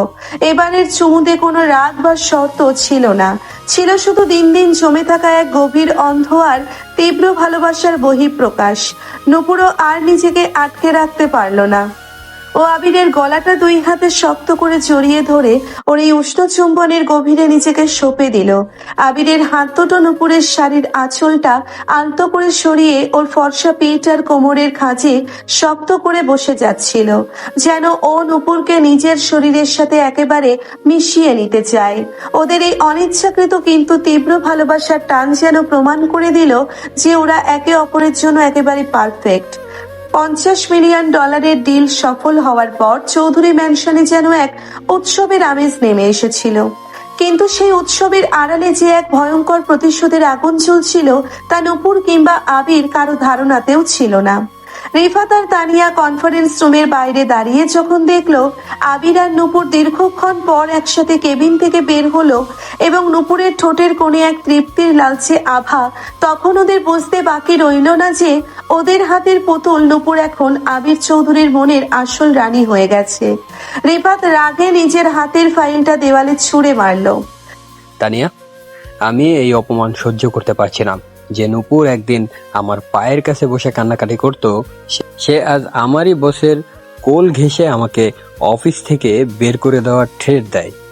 ওনার এত সাহস! শান্ত হও রিপাত, রাগ দিয়ে কর্পোরেট দুনিয়ায় জেতা যায় না, মাথা খাটাতে হয়। তুমি তো ওর এক্স হাজবেন্ড, ওর কত গোপন ছবি আর পেপারস তোমার কাছে আছে। আবির চৌধুরী কাল রাতে এই ডিলটা সাকসেসের জন্য এক বিশাল গ্র্যান্ড পার্টির আয়োজন করেছে। আমরা ঠিক সেই পার্টিতেই নূপুরের আসল রূপ সবার সামনে আনবো। তুমি ঠিকই বলছো তানিয়া। আবির চৌধুরী নিজেকে খুব বড় ধোয়া তুলসী পাতা ভাবছে, তাই না? ওনার দাদাজান যখন জানবে যে ওনার এই সতীসাধ্যী নাত বউ আসলে একটা বিক্রি হওয়া মেয়ে আর আমি ওনার আসল হাজবেন্ড, তখন ওই হার্ট অ্যাটাক হওয়া থেকে কেউ বাঁচাতে পারবে না। ওদিকে চৌধুরী বাড়িতে তখন এক অন্যরকম মিষ্টি সকালের সূচনা হয়েছে। নূপুর রান্নাঘরে দাঁড়িয়ে আবিরের জন্য ওর প্রিয় ব্ল্যাক কফি বানাচ্ছিল, আর ওর চঞ্চল মনটা বারবার কাল দুপুরের সেই কনফারেন্স রুমের অবাধ্য চুম্বনের স্মৃতিতে ফিরে যাচ্ছিল। ও নিজের ঠোঁট দুটো হাত দিয়ে ছুঁয়ে দেখলো, তখনও যেন সেখানে আবিরের ওম লেগে আছে। ঠিক তখনই আবির ট্রাউজার আর এক ধূসর রঙের ফতুয়া পরে রান্নাঘরের দরজায় এসে দাঁড়ালো। ওর চোখে আজ সেই চিরচেনা চশমাটা ছিল না, যার কারণে ওর চোখের গভীরতা নূপুরকে আবার একটু কাঁপিয়ে দিল। কি নূপুর বিবি, আজ সকাল সকাল কফির মগে চিনি মেশানোর বদলে নিজের মনে মনে কোন রোমান্টিক দুনিয়ায় হারিয়ে গেছেন শুনি? কফিটা কি আজ পাওয়া যাবে নাকি কাল দুপুরের মতো আবার কোন স্পেশাল রিওয়ার্ডের অপেক্ষা করছেন? নূপুর চমকে ওঠে, কফির চামচটা হাত থেকে ফেলে দিতে দিতে বলে, ওই, আপনার কি সারাদিন শুধু ওই এক নোংরা কথা মাথায় ঘোরে আবির সাহেব? কাল যা হয়েছে ওটা আমি ভুলে যেতে চাই। আপনি নিজের কফি নিন আর এখান থেকে বিদায় হন। আবির ধীর পায়ে এগিয়ে এসে নূপুরকে কিচেন কাউন্টারের সাথে একবারে চেপে ধরলো। ওর দুহাত নূপুরের দুই পাশে রেখে ওনার বন্দি করলো। ভুলে যাওয়া এত সহজ নয় নূপুর। আমার এই বুকে আপনার নখের যে আঁচড়গুলো কাল রাতে বসেছে, ওগুলো আমাকে প্রতি মুহূর্তে মনে করিয়ে দিচ্ছে যে আপনি যতই মুখে কঠিন ভাব দেখান না কেন, আপনার এই চঞ্চল শরীর আর মন শুধু আমার এই ছোঁয়ার জন্যই অপেক্ষা করে। নূপুর আবিরের শক্ত বুকের ওপর নিজের দুই হাত রেখে ওকে সরানোর চেষ্টা করতে করতে ওর গলার আওয়াজটা এক অদ্ভুত আবেগে কেঁপে উঠল। আবির, ছাড়ো, দাদাজান যে কোনো সময়ে নিচে চলে আসতে পারেন। তুমি দিন দিন বড্ড বেয়াদব হয়ে যাচ্ছ। আবির নূপুরের কানের কাছে নিজের ঠোঁটটা নিয়ে এসে ফিসফিস করে বলল, বেয়াদবি তো এখনো শুরুই করিনি বিবিজান। কাল রাতে আমাদের এই ডিল সাকসেসের জন্য এক বিশাল গ্র্যান্ড পার্টি রেখেছি। আমি চাই আমার বউ সেখানে এই শহরের সবচেয়ে সুন্দর রূপ নিয়ে হাজির হোক। একটা বিশেষ উপহার আপনার রুমে পাঠিয়ে দিয়েছি, ওটা পরেই পার্টিতে আসবেন। পরদিন রাত 8টা ঢাকার এক বিলাসবহুল 5 তারা হোটেলের গ্র্যান্ড বলরুমটি আলো ঝলমল করছিল। দেশের নামি দামি ব্যবসায়ী, মিডিয়ার সাংবাদিক আর চৌধুরী কোম্পানির সমস্ত উচ্চপদস্থ কর্মকর্তারা সেখানে উপস্থিত ছিলেন। আবির একটা কালো স্যুট পরে পারফেক্ট কর্পোরেট কিং সেজে সবার সাথে কথা বলছিল, কিন্তু ওর চোখ দুটো বারবার বলরুমের মেইন এন্ট্রান্সের দিকে যাচ্ছিল। ওর মন আজ কোনো বিজনেস ডিল নয়, ওর নিজের বউয়ের আগমনের প্রতীক্ষায় ব্যাকুল ছিল। ঠিক তখনই বলরুমের সব আলো যেন 1 সেকেন্ডের জন্য থমকে গেল। এন্ট্রান্স দিয়ে ভেতরে ঢুকলো নূপুর। পরনে ছিল আবিরের পাঠানো সেই বিশেষ উপহার, একটা গাঢ় মেরুন রঙের ভেলভেট ওয়েস্টার্ন গাউন। গাউনের অফ শোল্ডার কাটিং এর কারণে নূপুরের ফর্সা কাঁধ, মসৃণ পিঠ আর ওনার সুডৌল গলার খাঁজ পুরো হলের আলোয় হীরের মতো চকচক করছিল। চুলগুলো ওপরে একটা সুন্দর খোপা করা ছিল, যেখান থেকে 2-1 লট ওর ফর্সা গালে এসে আলতো করে ছুঁয়ে যাচ্ছিল। নূপুরকে আজ কোনো দেশের রাজকন্যা বললেও ভুল হবে না। হলরুমের সমস্ত পুরুষদের চোখ এক নিমেষে নূপুরের ওপরে সে স্থির হলো। আবির যখন দেখলো বাকি পুরুষেরা ওর বউয়ের এই উন্মুক্ত পিঠ আর রূপের দিকে হাবাতের মতো তাকিয়ে আছে, তখন ওর ভেতরে সেই পজিটিভ পুরুষটা 1 সেকেন্ডে জেগে উঠলো। ওর চোয়াল শক্ত হয়ে গেল। হাতের ওয়াইনের গ্লাসটা টেবিলের উপর ধপ করে রেখে হনহন করে নূপুরের দিকে এগিয়ে গেল। ও কোনো কথা না বলে নূপুরের হাতটা নিজের শক্ত মুঠোয় ধরে ওকে হলরুমের পেছনের ভিআইপি ট্রায়াল রুমের দিকে টেনে নিয়ে যেতে লাগলো। নূপুর আবিরের সাথে তাল মেলাতে গিয়ে প্রায় দৌড়াচ্ছিল, ফিসফিস করে রাগী গলায়, ওই আবির সাহেব, কি করছেন এটা? সবাই আমাদের দিকে তাকিয়ে আছে, আপনি আমাকে এইভাবে একলা রুমে টেনে নিয়ে যাচ্ছেন কেন? ছাড়ুন আমাকে। আবির কোনো উত্তর দিল না। ও ট্রায়াল রুমের ভেতরে নূপুরকে একরকম ধাক্কা দিয়ে ঢুকিয়ে দিয়ে নিজের হাত দিয়ে দরজার ভারী লকটা আটকে দিল। ঘরের ভেতর তখন হালকা সোনালী রঙের ড্রিম লাইট জ্বলছিল। আবির এক ঝটকায় নিজের কোটটা খুলে ফ্লোরে ছুঁড়ে মারল এবং নূপুরকে দেওয়ালের সাথে এমন ভাবে চেপে ধরলো যে নূপুরের ভারী গাউনের ঘেরটা ওর পায়ের সাথে পেঁচিয়ে গেল। আবির নূপুরের 2 কাঁধ নিজের শক্ত হাত দিয়ে চেপে ধরে। ওর চোখ দুটো তখন রাগে আর তীব্র কামনায় জ্বলছিল। আপনাকে এই ড্রেসটা পরে আসতে কে বলেছিল নূপুর? আমি আপনাকে সুন্দর দেখাতে বলেছিলাম। তার মানে এই নয় যে এই শহরের বাকি পুরুষেরা আমার বউয়ের ওই উন্মুক্ত পিঠ আর কাঁধের দিকে অমন নোংরা নজরে তাকিয়ে থাকবে। I just can't tolerate this. Nupur আবিরের এই তীব্র পজিটিভ রূপ দেখে ওর ভেতরের সেই চঞ্চল মনটা হঠাৎ এক অন্যরকম সুখানুভূতিতে মেতে উঠল। ও একটু বাঁকা হেসে ওর চোখের দিকে তাকালো। কেন আবির সাহেব, আপনার কি হিংসে হচ্ছে? বাকিরা তাকালে আপনার কি? আপনি তো আমাকে জাস্ট একটা এগ্রিমেন্টের মাধ্যমে বিয়ে করেছেন, তাই না? আমার উপর আপনার এত কিসের অধিকার? আর আপনি তো করতে বললেন, ভুলে গেছেন? আবির নূপুরের এই প্ররোচনামূলক কথায় ওর ভেতরের সমস্ত ধৈর্যের বাঁধ 1 সেকেন্ডে ভেঙে গেল। ওর হাত দুটো নূপুরের কোমর জড়িয়ে ধরে ওকে দেওয়াল থেকে এক ঝটকায় নিজের শরীরের সাথে একেবারে পিষে ফেললো। বলেছি বলেই পড়বেন। পড়ার পর নিজেকে আয়নায় দেখেননি, আর অধিকার কি তা আজ আমি আপনাকে ভালো করে বুঝিয়ে দিচ্ছি। নূপুর বিবি, এই শরীর, এই মন, এই রূপের প্রতিটি কণা শুধু এই আবির চৌধুরীর জাজিরা। এখানে অন্য কারো নজর পড়ার আগে আমি একে নিজের করে নেব। আবির আর এক মুহূর্তও নষ্ট করলো না। ওর তৃষ্ণার্ত আর চওড়া ঠোঁটজোড়া নূপুরের অফ শোল্ডার গাউনের ওপর দিয়ে ওর ফর্সা কাঁধে আর গলায় এক তীব্র কামড়ে বসিয়ে দিল। নূপুর এই হঠাৎ আক্রমণে নিজের চোখ দুটো বন্ধ করে এক তীব্র চিৎকার দিতে গেল, কিন্তু আবির ওর অন্য হাত দিয়ে নূপুরের মুখটা শক্ত করে চেপে ধরলো।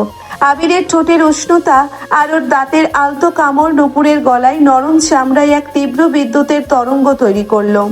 নূপুর তীব্র এক সুখানুভূতিতে অবশ হয়ে যেতে লাগলো।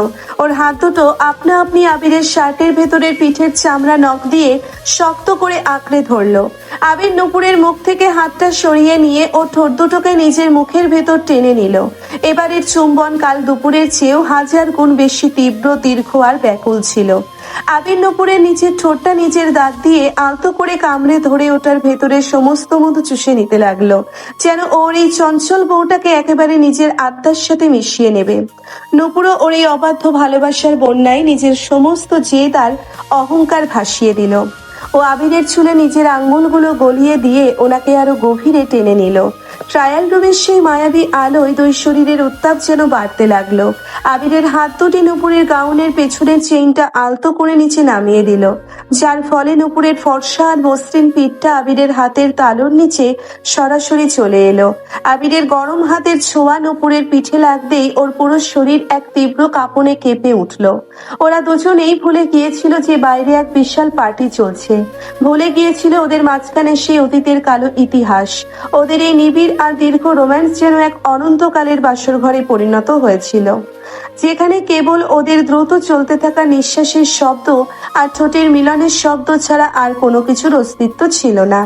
দীর্ঘ আধা ঘন্টা পর ধরে চলা সেই নিষিদ্ধ আর অবাধ্য রোম্যান্সের পর যখন ওদের দুজনেরই একটু হুঁশ এলো, তখন নূপুর আবিরের বুকে মাথা রেখে শান্ত হয়ে হাঁপাচ্ছিল। ওর ঠোঁট দুটো তখনও আবিরের চুম্বনের কারণে লাল হয়ে ফুলেছিল। আবির পরম মায়ায় নূপুরের গাউনের চেইনটা আবার ওপরে তুলে দিয়ে ওর কপালে এক মিষ্টি চুমু খেলো। ওরা যখন নিজেদের একটু ঠিকঠাক করে ট্রায়াল রুমের দরজা খুলে বলরুমের দিকে পা বাড়ালো, ঠিক তখনই বলরুমের মেইন স্টেজে এক এলাহি কাণ্ড ঘটে গেল। বলরুমের বিশাল প্রজেক্টের স্ক্রিনে হঠাৎ করেই কিছু ছবি আর পেপারস ভেসে উঠল।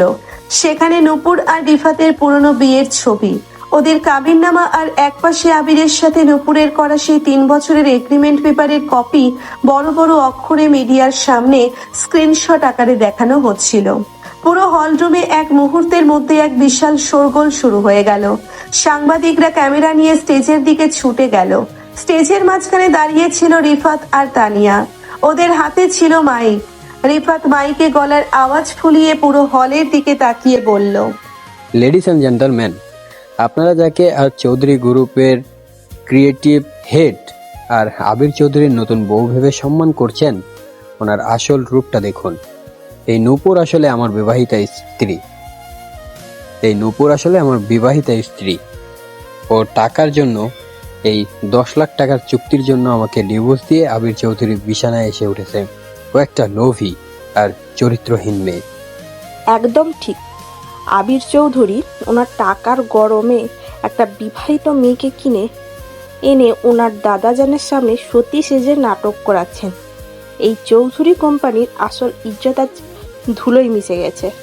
ঠিক তখনই হলরুমের ভিড়ের মাঝখান থেকে হুইল চেয়ারে করে দাদাজান সামনে এগিয়ে এলেন। ওনার পার্সোনাল অ্যাসিস্ট্যান্ট ওনাকে এখানে নিয়ে এসেছিল।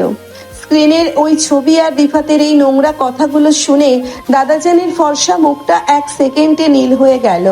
ওনার বুকের ভেতরে এক তীব্র ব্যথা অনুভূত হতে লাগলো। ওনার হাত পা কাঁপতে শুরু করলো। ও দাদাজান নিজের বুকের ওপর হাত রেখে জোরে জোরে নিঃশ্বাস নিতে নিতে হুইল চেয়ার থেকে মেঝেতে পড়ে যেতে লাগলেন। সাংবাদিকরা ক্যামেরা নিয়ে আবিরের সামনে দৌড়ে এলো। মিস্টার আবির, এই রিফাত সাহেব যা বলেছেন তা কি সত্যি? আপনি কি আসলেই একটা এগ্রিমেন্ট ম্যারেজ করছেন? আপনার দাদাজান তো অসুস্থ হয়ে পড়েছেন, আপনার কি এই বিষয়ে কিছু বলার আছে? নূপুর স্টেজের এই দৃশ্য আর দাদাজানের এই অবস্থা দেখে ওর পুরো পৃথিবী যেন 1 সেকেন্ডে ওলটপালট হয়ে গেল। ওর চোখ দিয়ে অঝরে জল গড়িয়ে পড়ছিল। ও রিফাতের এই চরম নোংরামি সহ্য করতে না পেরে মেঝেতে বসে পড়তে যাচ্ছিল। ঠিক তখনই আবির ওকে এক হাত দিয়ে শক্ত করে ধরে নিজের আড়ালে নিয়ে আসলেন। আবিরের চোখ দুটো তখন রাগে আর হিংস্রতায় একেবারে নরকের আগুনের মতো জ্বলছিল। ওর ভেতরের সেই শান্ত ডন 1 সেকেন্ডে এক ভয়ঙ্কর জল্লাদের রূপ নিল। ও ওর পকেট থেকে ফোন বের করে ওর পার্সোনাল সিকিউরিটি ফোর্সকে ভেতরে আসার নির্দেশ দিল। 1 সেকেন্ডের মধ্যে একদল সশস্ত্র সিকিউরিটি গার্ড পুরো বলরুমটা ঘিরে ফেললো। আবির ধীর পায়ে স্টেজের দিকে এগিয়ে গেল। ওর প্রতিটি পদক্ষেপের সামনে মিডিয়ার সাংবাদিকরা ভয়ে 2 পা পিছিয়ে যাচ্ছিল। ওই স্টেজে উঠেই এক ঝটকায় রিফাতের কলারটা নিজের 2 হাতে এমন ভাবে চেপে ধরলো যে রিফাতের দম আটকে যাওয়ার উপক্রম হলো। আবির রিফাতকে এক কড়া থাপ্পড় মেরে স্টেজ থেকে নিচে ফেলে দিল। ওর কণ্ঠস্বর তখন পুরো হলের স্পিকারে বজ্রপাতের মতো শোনালো। মিস্টার রিফাত, আপনার এত বড় সাহস যে আপনি আমার চৌধুরী ম্যানশনের ইজ্জত আর আমার বউ নূপুর চৌধুরীর দিকে এভাবে কাদা ছেটান? এই শোনো সবাই, মিডিয়ার ক্যামেরাগুলো ভালো করে অন করো। আবির নিজের পকেট থেকে একটা আসল ফাইল বের করে প্রজেক্টরের দিকে ছুঁড়ে মারলো। স্ক্রিনে এবার এক নতুন ভিডিও আর ব্যাংকের ট্রানজাকশন পেপার ভেসে উঠলো।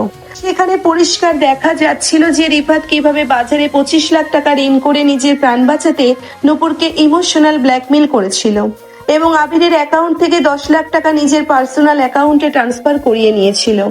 ভিডিওতে রিফাতকে নিজের মুখে স্বীকার করতে দেখা গেল যে সে নিজের স্বার্থের জন্য নূপুরকে বাধ্য করেছে। আবির তানিয়া আর রিফাতের দিকে তাকিয়ে ওনার চোয়াল শক্ত হয়ে উঠল। নূপুর আমার দাদাজানের নিজের পছন্দে এবং আইনিভাবে আমার একমাত্র বৈধ স্ত্রী। এই রিফাত একটা আস্ত কাপুরুষ যে নিজের ঋণের জন্য নিজের বউয়ের জীবন ধ্বংস করতে চেয়েছিল। আর তানিয়া যে আমার কোম্পানির ডিজাইন চুরি করে ইতালির মার্কেটে বিক্রি করতে চেয়েছিল, ওনার পুরো ফাইল আজ আমি পুলিশের হাতে তুলে দিচ্ছি। Inspector, arrest them right now. বলরুমের পেছনের দরজা দিয়ে পুলিশ এসে রিফাত আর তানিয়াকে হাতকড়া পরিয়ে একরকম ঘাড় ধাক্কা দিয়ে টেনে নিয়ে গেল। ওরা দুজনেই তখন ভয়ে আর অপমানে চিৎকার করছিল, কিন্তু ওদের বাঁচানোর মতো আর কেউ ছিল না। আবির স্টেজ থেকে নেমে দ্রুত নূপুরের কাছে ছুটে গেল এবং ওকে নিজের বুকের সাথে শক্ত করে জড়িয়ে ধরল। আবির নূপুরের কপালে নিজের ঠোঁটটা চেপে ধরে। ওর কণ্ঠস্বর তখন মারাত্মক নরম আর মায়াবী। শান্ত হন নূপুর। আপনার এই আবির চৌধুরী বেঁচে থাকতে এই দুনিয়ার কারো সাধ্য নেই যে আপনার দিকে চোখ তুলে তাকায়। দাদাজানকে জলদি হাসপাতালে নিতে হবে। আপনি ওনার সাথে গাড়িতে উঠুন। নূপুর আবিরের বুকে মুখ লুকিয়ে ওর চোখ দিয়ে তখন কৃতজ্ঞতার আর ভালোবাসার জল ঝরছিল। আবির, তুমি আজ যদি না থাকতে তবে আমি মরে যেতাম। আমি তোমাকে কোনোদিন ছেড়ে যাব না। আবির নূপুরকে আর দাদাজানকে ওর পার্সোনাল গাড়িতে তুলে নিয়ে হসপিটালের দিকে রওনা করিয়ে দিল। ওর বউ নূপুরের সম্মান ও আর যেভাবে নিজের পুরো ক্ষমতা দিয়ে বাঁচালো তা দেখে চৌধুরী কোম্পানির প্রতিটি স্টাফ ওর সামনে মাথা নত করলো। ওদের এই এগ্রিমেন্ট ম্যারেজের আড়ালে যে এক তীব্র ভয়ঙ্কর আর চিরন্তন ভালোবাসার অধ্যায় শুরু হতে চলেছে তা আজ পুরো ঢাকা শহরের মানুষের সামনে পরিষ্কার হয়ে গেল। অ্যাপোলো হাসপাতালের স্পেশাল কেবিনের বাইরের করিডোরটা তখন একদম নিস্তব্ধ। আইসিইউ এর দরজার উপর থাকা লাল বাতিটা এক অদ্ভুত বিপদের সংকেত দিয়ে জ্বলছিল। দাদাজানকে ভেতর নিয়ে যাওয়ার পর থেকে নূপুর করিডোরের ওই স্টিলের চেয়ারটার ওপর গুটিসুটি মেরে বসে আছে। ওর চোখ দিয়ে নোনা জল গড়িয়ে গড়িয়ে ওর গাঢ় মেরুন রঙের গাউনটার ওপর পড়ছিল। পার্টির সেই চমকালো আলো আর সুভাষ এখন ওর কাছে এক মস্ত বড় অভিশাপ মনে হচ্ছে। ওর চঞ্চল মনটা আজ একেবারে ভেঙে চুরমার হয়ে গেছে। ঠিক তখনই আবির ডাক্তারদের সাথে কথা বলে ধীর পায়ে ওর সামনে এসে দাঁড়ালো। ওর পরনে তখনও সেই কালো স্যুট, তবে টাইটা কিছুটা আলগা করা। আবির নূপুরের সামনে এক হাঁটু গেড়ে বসে। ওর কাঁপতে থাকা হাত দুটো নিজের হাতের মুঠোয় নিয়ে নিল। নূপুর, এভাবে ভেঙে পড়লে চলবে না। ডক্টর বলেছেন দাদাজানের কন্ডিশন এখন আগের চেয়ে অনেক স্টেবল। ওনার ওই ইনজেকশনটা কাজ করা শুরু করেছে। প্লিজ চোখটা মুছুন। নূপুর আবিরের চোখের দিকে তাকিয়ে আর নিজেকে ধরে রাখতে পারল না। ও এক ঝটকায় আবিরের চওড়া বুকে মুখ লুকিয়ে ফুপিয়ে কেঁদে উঠল। আবির, আমার জন্য দাদাজানের আজ এই অবস্থা। রিফাত যদি অমন নোংরা ছবি আর পেপারগুলো সবার সামনে না আনতো তবে দাদাজান অমন করে জ্ঞান হারাতেন না। আমি চৌধুরী বাড়ির জন্য এক মস্ত বড় অপয়া আবির সাহেব। আবির নূপুরকে নিজের বুকের সাথে আরো শক্ত করে চেপে ধরে। ওর পিঠে আলতো করে হাত বুলাতে বুলাতে ওর কণ্ঠস্বর মারাত্মক নরম হয়ে এলো। এই একদম ফালতু কথা বলবেন না নূপুর। আপনি কোনো অপয়া নন। আপনি আমার দাদাজানের জীবনের সবচেয়ে বড় খুশি। রিফাতের মতো একটা পোকা আমার ইজ্জতে কামড় দিতে চেয়েছিল। ওকে আমি ওর সঠিক জায়গায় পাঠিয়ে দিয়েছি। এখন শুধু আপনি আর আমি। আবির নিজের গা থেকে দামি স্যুট ব্লেজারটা খুলে নূপুরের উন্মুক্ত কাঁধ আর পিঠের ওপর জড়িয়ে দিল। হাসপাতালের এসির ঠান্ডায় নূপুরের শরীরটা কাঁপছিল, কিন্তু আবিরের ওই ব্লেজারের পুরুষালী ওম আর ওই বুকের ওলটপালট ধকধকানি নূপুরকে এক পরম শান্তি দিল। নূপুর আর নিজেকে ভেতরের সেই কঠিন ঝগড়াটি রূপটা ধরে রাখতে পারল না। ও আবিরের শার্টের কলারটা শক্ত করে চেপে ধরে ওর বুকের ভেতর নিজের অস্তিত্ব বিলীন করে দিতে চাইল। আবির নূপুরের থুতনিটা আলতো করে উছিয়ে ধরে ওর চোখের কোণের জল নিজের বুড়ো আঙ্গুল দিয়ে মুছে দিল। ঘরের ভেতরের এই নির্জন আলো ছায়ায় ওদের দুজনের চোখ এক হয়ে গেল। আবির আর নিজের ভেতরের সেই তীব্র ভালো লাগাটাকে আটকে রাখতে পারলো না। ও ধীর পায়ে নূপুরকে নিয়ে করিডোরের একদম শেষ মাথায় থাকা একটা প্রাইভেট ওয়েটিং রুমে ঢুকলো এবং দরজাটা আলতো করে চেপে দিল। রুমের ভেতর এক মায়াবী আবছা নীল আলো জ্বলছিল। আবির নূপুরকে দেওয়ালের সাথে আলতো করে ঠেকিয়ে ওনার মুখের খুব কাছে নিজের মুখটা নিয়ে এলো। আজ পার্টির ওই ট্রায়াল রুমে আমাদের যে গল্পটা অধরা রয়ে গিয়েছিল নূপুর, এই হাসপাতালের রাতটা হয়তো ওটারই এক নতুন শুরু। আমি আপনাকে এভাবে কাঁদতে দেখতে পারি না। আপনার এই চঞ্চল ঠোঁট দুটো যখন কাঁপে, তখন আমার এই বুকের ভেতর এক তীব্র ঝড় ওঠে। নূপুর আবিরের চোখের নেশা দেখে নিজের ঠোঁট কামড়ে ধরলো। ওনার বুকটা তখন দ্রুত ওঠানামা করছিল। আবির, এটা হাসপাতাল। দাদাজান ওপাশে শুয়ে আছেন। আমাদের এইভাবে এত কাছাকাছি আসা কি ঠিক হচ্ছে? তুমি বড্ড অবাধ্য হয়ে যাচ্ছ। আবির নূপুরের কোমরে নিজের দুই হাতে শক্ত করে জড়িয়ে ধরে ওনাকে নিজের শরীরের সাথে একেবারে পিষে ফেললো। দাদাজানের জন্যই তো আজ আমি আমার জীবনের আসল সত্যিটা খুঁজে পেয়েছি নূপুর। এই ঠোঁট, এই শরীর আর এই চঞ্চল মন আজ থেকে আর কোনো এগ্রিমেন্টের খাঁচায় বন্দি নয়। ওটা আজ এই মুহূর্ত থেকে চিরতরে আমার। আবির আর কোনো কথা বলার সুযোগ দিল না। ওর তৃষ্ণার্ত আর চওড়া ঠোঁটজোড়া নূপুরের কাঁপতে থাকা লাল ঠোঁটের ওপর এক গভীর আর মাদকতাময় কামড়ে বসে গেল। নূপুর এক সেকেন্ডের জন্য শিউরে উঠলেও ওর দুই হাত আপনা আপনি আবিরের গলার পিছনে গিয়ে শক্ত করে লক হয়ে গেল। এবারের চুম্বনে কোনো ভয় ছিল না, ছিল না কোনো অতীতের গ্লানি, ছিল শুধু এক দীর্ঘ চক্রান্তের পর দুই হৃদয়ের এক হয়ে যাওয়ার পরম আকুলতা। আবির নূপুরের নিচের ঠোঁটটা নিজের মুখের ভেতর টেনে নিয়ে এমন ভাবে চুষতে লাগলো যেন ও ওর এই চঞ্চল বউটার সমস্ত কষ্ট আর চোখের জল এক নিমেষে শুষে নেবে। নূপুরের গাউনের ওপর দিয়ে আবিরের হাত দুটি ওর ফর্সা কোমর আর পিঠের ওপর তীব্রভাবে মেখে যাচ্ছিল। আবিরের হাতের প্রতিটি ছোঁয়া নূপুরের শরীরে এক অদ্ভুত কামনার আগুন জ্বালিয়ে দিচ্ছিল, যার ফলে ওর পায়ের আঙ্গুলগুলো কাপড়ের ভেতর কুঁকড়ে যাচ্ছিল। ওয়েটিং রুমের সেই আবছা নীলালয় ওদের এই নিবিড় আর দীর্ঘ রোম্যান্স এক অনন্তকালের প্রেমের মহাকাব্যে পরিণত হলো। আবির নূপুরের ঠোঁট থেকে নিজের মুখটা সামান্য সরিয়ে ওর ফর্সা গাল, নাক আর চোখের পাতায় নিজের ঠোঁটের উষ্ণ ছোঁয়া দিতে লাগলো। নূপুর তীব্র এক সুখানুভূতিতে চোখ বন্ধ করে আবিরের বুকে নিজের মুখটা আরো গভীরভাবে লুকিয়ে ফেললো। ওরা দুজনেই বুঝতে পারলো যে ওদের মাঝখানের এই অদৃশ্য দেওয়ালটা আজ রাতের মতো চিরতরে ধুলোয় মিশে গেছে। পরদিন সকাল 8টা, আইসিইউতে দাদাজানকে ভিআইপি কেবিনে শিফট করা হয়েছে। ওনার জ্ঞান তখন পুরোপুরি ফিরে এসেছে এবং ওনার মুখে সেই চেনা মায়াবী হাসিটা আবার ফুটে উঠেছে।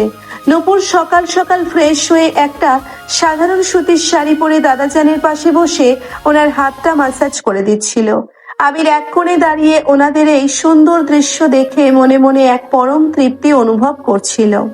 দাদাজান আবির আর নূপুরের হাত দুটো একসাথে নিজের কাঁপা কাঁপা হাতের মুঠোয় নিয়ে গম্ভীর কিন্তু মায়াবী গলায়, আবির, মা নূপুর, তোরা কি ভেবেছিস তোদের ওই 3 বছরের এগ্রিমেন্টের কাগজটার কথা আমি জানি না? আমি প্রথম দিন থেকে সব জানতাম, কিন্তু আমি চেয়েছিলাম আমার এই খিটখিটে নাতিটা যেন নিজের জীবনের আসল ভালোবাসাটাকে চিনতে পারে। নূপুর চমকে ওঠে দাদাজানের দিকে তাকিয়ে। দাদাজান, আপনি সব জানতেন, তাহলে আপনি আমাদের উপর রাগ করেননি? রাগ কেন করব মা? তুই আসার পর থেকে আমার আবিরটা যে আজ আস্ত একটা মানুষ হয়েছে। ওনার এই হাসি মুখটাই আমার জীবনের সবচেয়ে বড় ওষুধ। তবে আজ আমি তোদের সামনে এক নতুন শর্ত রাখবো। তোরা আজই ওই এগ্রিমেন্টের পেপারটা আমার সামনে ছিঁড়ে ফেলবি এবং আগামী মাসের 1 মাসের মধ্যে আমাকে এই চৌধুরী বাড়ির এক নতুন ওয়ারিসের সুখবর দিবি। এটাই আমার শেষ ইচ্ছা। তাহলে আপনার এই অবস্থা? ওই এগ্রিমেন্টের জন্য না, আমার নূপুরের সম্মানহানির জন্য। দাদাজানের এই নতুন আর সরাসরি শর্তে নূপুরের ফর্সা মুখটা এক সেকেন্ডে লজ্জায় লাল হয়ে টমেটোর মতো হয়ে গেল। আর দাদাজান তাকে এত ভালোবাসে সে ভাবতেই পারছে না। সে আবিরের দিকে আজ চোখে তাকালো এবং দেখলো আবির ওর দিকে তাকিয়ে এক মারাত্মক বাঁকা আর রোমান্টিক হাসি হাসছে। নূপুর লজ্জায় দাদাজানের বুক ঘেঁষে মুখ লুকিয়ে ফেললো। আবির দাদাজানের হাতটা চেপে ধরে মুচকি হেসে, দাদাজান, আপনার এই শর্ত পূরণ করতে আমার 1 সেকেন্ডও লাগবে না। আপনি শুধু দ্রুত সুস্থ হয়ে বাড়ি ফিরুন, বাকি দায়িত্ব আপনার এই নাতি একাই সামলে নেবে। ওনার এই চিল্লাইবার ক্ষমতা আমি ঘরের ভেতরই লক করে দেব। নূপুর আবিরের পায়ে নিজের পা দিয়ে একটা বড় লাথি মেরে ফিসফিস করে। ওই মুখ সামলে কথা বলুন আবির সাহেব, দাদাজানের সামনে এসব কি বলছেন? আজ তো একটা বেয়াদব আপনি। কেবিনের ভেতর যখন ওদের এই মিষ্টি ঝগড়া আর হাসির রোল উঠছিল, ঠিক তখনই ঢাকার এক অন্ধকার আন্ডারওয়ার্ল্ডের আস্তানায় এক ভয়ঙ্কর চক্রান্তের জাল বোনা হচ্ছিল। জেলখানার এক ভিজিটিং রুমে বসেছিল রিফাত, আর ওর সামনে সোফায় বসে চুরুট ফুঁকছিল ওর আপন মামা, আন্ডারওয়ার্ল্ডের কুখ্যাত মাফিয়া ডন আকবর খাঁ। রিফাত মামার পা জড়িয়ে ধরে কাঁদো কাঁদো গলায় বলে, মামা, তুমি আমাকে এই জেল থেকে বাঁচাও। ওই আবির চৌধুরী আর নূপুর আমার জীবনটা ধ্বংস করে দিয়েছে, আমাকে সবার সামনে অপমান করে পুলিশে দিয়েছে। তুমি ওই আবির চৌধুরীর পুরো রাজত্ব ধুলোয় মিশিয়ে দাও মামা। আকবর খাঁ চুরুটের ধোঁয়া বাতাসে উড়িয়ে ওনার হিংস্র চোখ দুটো শুরু করে বলে, শান্ত হওয়া রিফাত। আকবর খাঁর ফাগনের গায়ে হাত দেওয়ার সাহস এই ঢাকা শহরের কারণে ওই আবির চৌধুরী নিজেকে খুব বড় বিজনেসম্যান ভাবেন, তাই না? ওর ওই অহংকার আমি 1 সেকেন্ডে ভেঙে দেব। ওর ওই রূপসী বউ নূপুর চৌধুরী, ওকে আমি নিজেই আমার এই আস্তানায় তুলে নিয়ে আসবো। দেখি আবির চৌধুরী ওর বউকে কিভাবে বাঁচায়। আন্ডারওয়ার্ল্ডের এই নতুন আর ভয়ঙ্কর চক্রান্তের খবর চৌধুরী ম্যানশনের কারোর জানা ছিল না। দাদাজানকে হাসপাতাল থেকে ডিসচার্জ করে চৌধুরী ম্যানশনে ফিরিয়ে আনার পর পুরো বাড়ির পরিবেশটাই যেন বদলে গেল। দাদাজানের নতুন শর্ত, আগামী 1 মাসের মধ্যে নতুন ওয়ারিশের সুখবর দেওয়া। নূপুরের মাথায় যেন এক মস্ত বড় হাতুড়ির মতো চোট করছিল। ও রুমে ঢুকে খাটের অপর পাশে নিজের 2 হাত দিয়ে মুখ ঢেকে ভাবছিল, এই লোকটা দাদাজানের সামনে কিরকম নির্লজ্জের মতো হ্যাঁ বলে দিল। ঠিক তখনই আবির শার্টের বোতামগুলো খুলতে খুলতে রুমে ঢুকলো। ওনার চোখে চশমাটা ছিল না, আর ঠোঁটে ছিল সেই চিরচেনা গম্ভীর অথচ বাঁকা হাসির রেখা। আবির দরজাটা লক করে দিয়ে নূপুরের দিকে 1 পা এগিয়ে এসে বলে, কি নূপুর, দাদাজানের শর্তটার কথা ভেবে কি এখন থেকেই নার্ভাস হতে শুরু করেছেন, নাকি মনে মনে ভাবছেন আপনার এই জুনিয়র বরটা দাদাজানের ইচ্ছা পূরণ করতে কতটুকু সময় নেবে? নূপুর ঝটকা দিয়ে খাট থেকে উঠে দাঁড়িয়ে ওর চঞ্চল চোখ দুটোর আগে বড় বড় করে, মুখ সামলে কথা বলুন আবির সাহেব, আপনি দাদাজানের সামনে অমন অসভ্যের মতো হ্যাঁ মেলালেন কেন? 1 মাসের মধ্যে ওয়ারিশ? আপনি কি মনে করেন আমি কোনো রোবট? আপনি ওই এগ্রিমেন্ট ম্যারেজের আড়ালে আপনি আমার উপর জোর খাটানোর চেষ্টা করবেন না। আবির নূপুরের খুব কাছাকাছি এসে ওর কোমরের শাড়ির ভাঁজটা নিজের 1 হাত দিয়ে শক্ত করে টেনে ধরলো। ওর চওড়া বুকটা নূপুরের স্তঞ্জগলের ওপর চেপে বসলো। জোর খাটানোর কোনো প্রয়োজন আমার নেই নূপুর। কাল রাতের হাসপাতালের ওয়েটিং রুমে কে কাকে শক্ত করে জড়িয়ে ধরেছিল তা কি আপনার এই চঞ্চল মাথায় আর মনে নেই? আপনার এই শরীরটা যতবার আমার ছোঁয়া পায় ততবারই ও নিজের সব বাধা ভুলে আমার কাছে আত্মসমর্পণ করে। নূপুর আবিরের চোখের ওই তীব্র পুরুষালী চাহনি দেখে নিজের ঠোঁট কামড়ে ধরলো। ওর ফর্সা গাল দুটো লজ্জায় আর কামনার উত্তাপে লাল হয়ে উঠল। আবির ছাড়ো বলছি, তুমি দিন দিন বড্ড বেশি অবাধ্য হয়ে যাচ্ছ। দাদাজান নিচে আছেন, ওনার ঘরে কি কেউ যেতে পারে? আমার ভয় করছে। আবির নূপুরের কানের লতির কাছে নিজের মুখটা নিয়ে এসে ওর উষ্ণ নিঃশ্বাস নূপুরের কানের চামড়ায় এক অদ্ভুত কামনার কাঁপন তৈরি করলো। ভয় পাওয়ার কিছু নেই বিবিজান, আজ রাতে আমাদের এই বিছানায় কোনো এগ্রিমেন্টের দেয়াল থাকবে না। দাদাজান ওনার ঘরে ঘুমাচ্ছেন, আর আমাদের এই ঘরের ভেতর আজ শুধু আমাদের এই অবাধ্য ভালোবাসার রাজত্ব চলবে।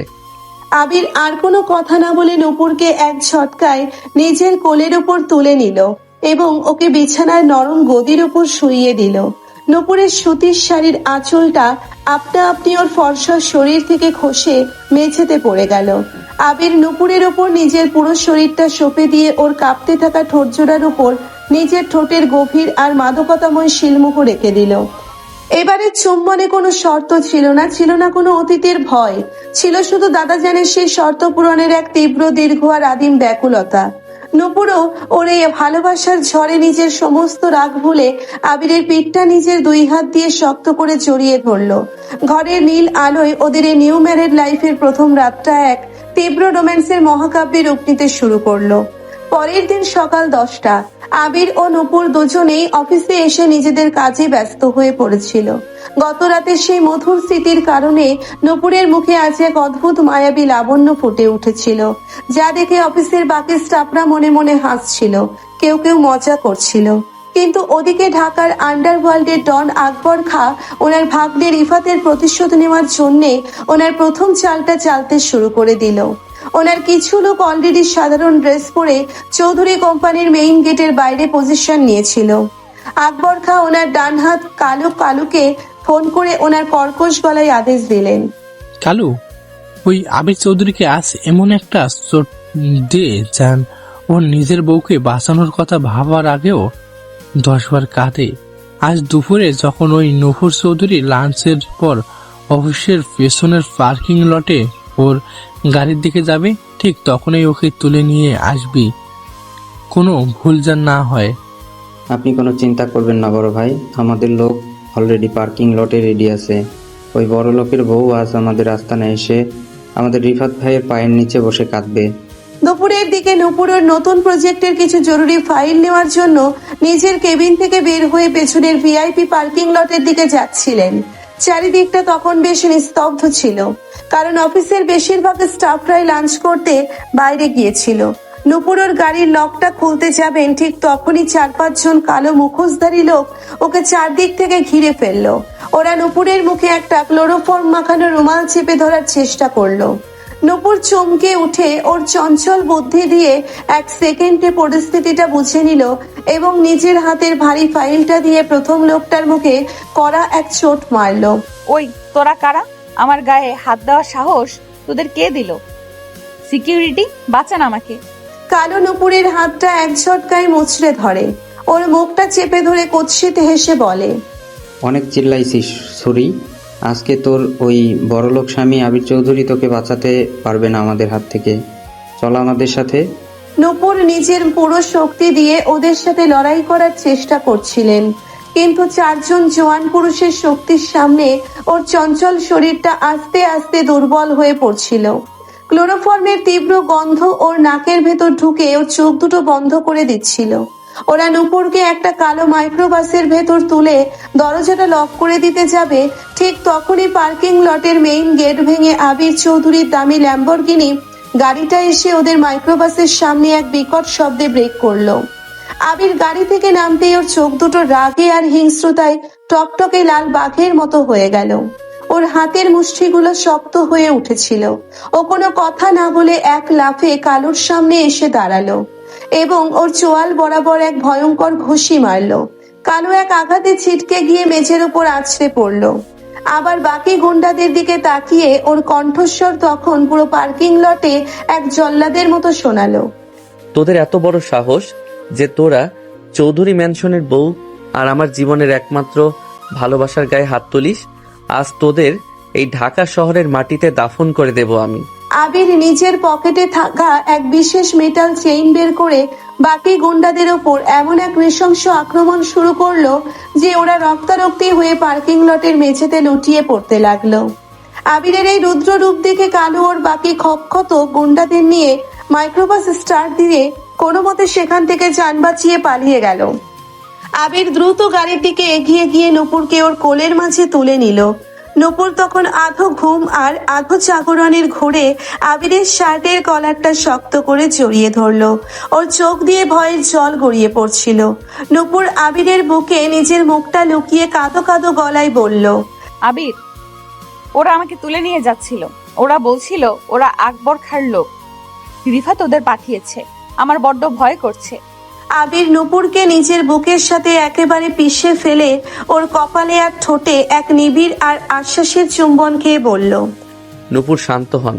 এই আবির চৌধুরী যতদিন বেঁচে আছে কোনো আকবর খা বা রিফাতের বাপেরও সাধ্য নেই যে আপনার একটা চুলেরও ক্ষতি করে। আজ থেকে আপনার এই বরের এক নতুন রূপ এই পুরো শহর দেখবে। আবির নূপুরকে নিজের গাড়ির ফ্রন্ট সিটে বসিয়ে দিয়ে দরজাটা লক করে দিল। ওর চোখ দুটো তখনও রাগে কাঁপছিল। পার্কিং লটে সে রক্তক্ষয়ী ঘটনার পর আবির আর এক মুহূর্ত অফিসে দাঁড়ায়নি। ও নূপুরকে নিজের পাঁজা খোলা করে গাড়ির ফ্রন্ট সিটে বসিয়ে সোজা চৌধুরী ম্যানশনের দিকে রওনা দিল। পুরো রাস্তায় আবিরের এক হাত ছিল গাড়ির স্টিয়ারিং এ, আর অন্য হাতটাও নূপুরের বরফের মতো ঠান্ডা হয়ে যাওয়া হাতটার ওপর শক্ত করে চেপে ধরে রেখেছিল। নূপুরের চোখ দুটো তখনও আতঙ্কে আর ক্লোরোফর্মের হালকা নেশায় বুঝে আসছিল। ও শুধু অবশ হয়ে আবিরের চওড়া কাঁধের দিকে তাকিয়ে ভাবছিল, এই লোকটা ওর জন্য নিজের জীবন বাজি রাখতেও এক সেকেন্ড ভাবেনি। গাড়ি এসে যখন চৌধুরী ম্যানশনের বিশাল গেটের সামনে থামলো, তখন আবির ওর পার্সোনাল সিকিউরিটি হেডকে ডেকে পুরো বাড়ির নিরাপত্তা 10 গুণ বাড়িয়ে দেওয়ার নির্দেশ দিল। ও সিকিউরিটি টিমকে স্পষ্ট জানিয়ে দিল, অনুমতি ছাড়া একটা পাখিও যেন এই বাড়ির সীমানায় ঢুকতে না পারে। এরপর ও নূপুরকে আলতো করে কোলে তুলে নিয়ে সোজা ওদের বেডরুমে চলে এলো। দাদাজান তখন ওর ঘরে ঘুমোচ্ছিল, তাই ওকে এই বিপদের কথা জানানো হয়নি। আবির নূপুরকে বিছানায় নরম গদির ওপর শুইয়ে দিল। নূপুরের সেই চঞ্চল আর বুদ্ধিমতী রূপটা আজ ভয়ের চাদরে ঢাকা পড়ে গেছে। ও বিছানার চাদরটা খামছে ধরে কাঁপছিল। আবির ওয়াশরুম থেকে একটা ভেজা তোয়ালে নিয়ে এসে নূপুরের মুখের চারপাশ আর ওর ফর্সা হাত দুটো পরম যত্নে মুছে দিতে লাগলো, যাতে ক্লোরোফর্মের নোংরা গন্ধটা কেটে যায়। নূপুর আবিরের শার্টের হাতাটা খামছে ধরে ওনার গলার আওয়াজ তখনও কাঁপছিল। আবির, ওনারা যদি তোমাকে মেরে ফেলতো? কালু নামের ওই লোকটার হাতে একটা ধারালো ছুরি ছিল। আমি নিজের চোখের সামনে তোমাকে অমন রক্তাক্ত ফাইট করতে দেখে আমার বুকটা ফেটে যাচ্ছিল। আমার এই ভাঙা অতীতের জন্য কেন তুমি বারবার বিপদে পড়বে? আবির তোয়ালেটা একপাশে রেখে নূপুরের খুব কাছাকাছি এসে বসলো। ওর চশমা ছাড়া চোখ দুটোতে এখন আর কোনো রাগ ছিল না, ছিল শুধু এক সমুদ্র ভালোবাসা। আবার অমন ফালতু কথা নূপুর, আপনাকে আমি কতবার বলবো যে আপনি আমার অতীত, বর্তমান আর ভবিষ্যৎ। আপনার ওই এক্স হাজব্যান্ড রিফাত আর ওনার মাফিয়া মামা আকবর খা ভেবেছে আবির চৌধুরী শুধু ফাইল সই করতে জানে। ওরা জানে না যে ওদের এই শান্ত বসের ভেতরে একটা সিংহ ঘুমিয়ে থাকে, যার ডেরায় হাত দিলেও কাউকে জ্যান্ত ছাড়ে না। নূপুর আবিরের এই পুরুষালী আশ্বাসে ওর চোখের জল আর আটকে রইল না। ও ধরপড় করে উঠে আবিরের গলাটা 2 হাতে শক্ত করে জড়িয়ে ধরলো। আমি বড্ড ভয় পেয়েছিলাম আবির। রিফাত যখন আমাকে টাকার জন্য বিক্রি করেছিল, তখন আমার মনে হয়েছিল এই পৃথিবীতে সম্মান আর ভালোবাসার কোনো দাম নেই। কিন্তু আজ তোমার এই বুকে এসে মনে হচ্ছে আমি আমার সারা জীবনের নিরাপদ আশ্রয় খুঁজে পেয়েছি। আমাকে কোনোদিন তোমার থেকে দূরে সরিয়ে দিও না। নূপুরের মুখের এই প্রথম ভালোবাসার স্বীকারোক্তি শুনে আবিরের ভেতরের সমস্ত ধৈর্যের বাঁধ এক সেকেন্ডে ধুলোয় মিশে গেল। ও ওর 2 হাত দিয়ে নূপুরের মুখটা আলতো করে উছিয়ে ধরলো। ঘরের ভেতর তখন হালকা নীল রঙের ড্রিম লাইটটা জ্বলছিল। সেই আলো যেন ওদের 2 শরীরকে এক মায়াবী আলো ছায়ায় ঢেকে দিয়েছিল। আবির দেখতে পেল নূপুরের ঠোঁট দুটো ভয়ের কারণে তখনও সামান্য কাঁপছে, আর ওর সুতির শাড়ির আঁচলটা কাঁধ থেকে খসে গিয়ে ওর ফর্সা আর মসৃণ বুকের অংশটাকে উন্মুক্ত করে দিয়েছে। আবির নূপুরের ঠোঁটের খুব কাছে নিজের মুখটা নিয়ে এসে ওর কণ্ঠস্বর তখন এক অন্যরকম কামনার নেশায় বোধ হয়েছিল। দূরে সরিয়ে দেওয়ার কথা আর কোনোদিন আপনার এই চঞ্চল মুখে আনবেন না নূপুর। দাদা যান আমাদের 1 মাসের সময় দিয়েছেন ওনার শর্ত পূরণ করার জন্য, কিন্তু আমার মনে হচ্ছে আকবর খাঁর এই চক্রান্তের পর আপনাকে এক মুহূর্তের জন্যও নিজের থেকে আলাদা রাখা আমার পক্ষে অসম্ভব। আজ রাতে এই বিছানায় আমাদের ভালোবাসার এক নতুন ইতিহাস লেখা হবে। নূপুর আবিরের চোখের সেই তীব্র আদিম তৃষ্ণা দেখে ওর পুরো শরীর এক অন্যরকম উত্তাপে শিউরে উঠল। ও নিজের চোখ দুটো বন্ধ করে আবিরের শার্টের বোতামগুলো কাঁপতে থাকা আঙ্গুল দিয়ে একটা একটা করে খুলতে লাগলো। আবির, আজ আমি কোনো বাধা দেব না। আজ আমি শুধু তোমার এই চৌধুরী মেনশনের আইনি বউ হয়ে নয়, তোমার এই হৃদয়ের আসল রানী হয়ে তোমার কাছে নিজেকে সঁপে দিতে চাই। তুমি আজ আমার সমস্ত ভয়কে তোমার এই ভালোবাসা দিয়ে মুছে দাও। আবির আর এক সেকেন্ডও সময় নষ্ট করলো না। ও ওর চওড়া আর তৃষ্ণার্ত ঠোঁট জোড়া নূপুরের ফোলা ফোলা মিষ্টি ঠোঁটের ওপর এক জাদুকরী তীব্রতায় চেপে ধরলো। এবারে চুম্বনে কোনো শর্তের দেওয়াল ছিল না, ছিল শুধু এক ভয়ঙ্কর বিপদের পর দুজনকে ফিরে পাওয়ার পরম ব্যাকুলতা। আবির নুপুরের ঠোঁটের ভেতরে সমস্ত অমৃত এমন ভাবে নিজের মুখের ভেতর শুষে নিতে লাগলো যেন ওর এই চঞ্চল বউটার শরীরের প্রতিটি কোণকে নিজের নামের শিলমোহর দিয়ে দেবে। আবিরের হাত দুটো নুপুরের শাড়ির বাকি অংশটা গা থেকে এক ঝটকায় আলতো করে সরিয়ে দিল। নুপুরের ফর্সা মসৃণ আর চাঁদের আলোর মতো সুন্দর শরীরটা সরাসরি আবিরের চোখের সামনে চলে এলো।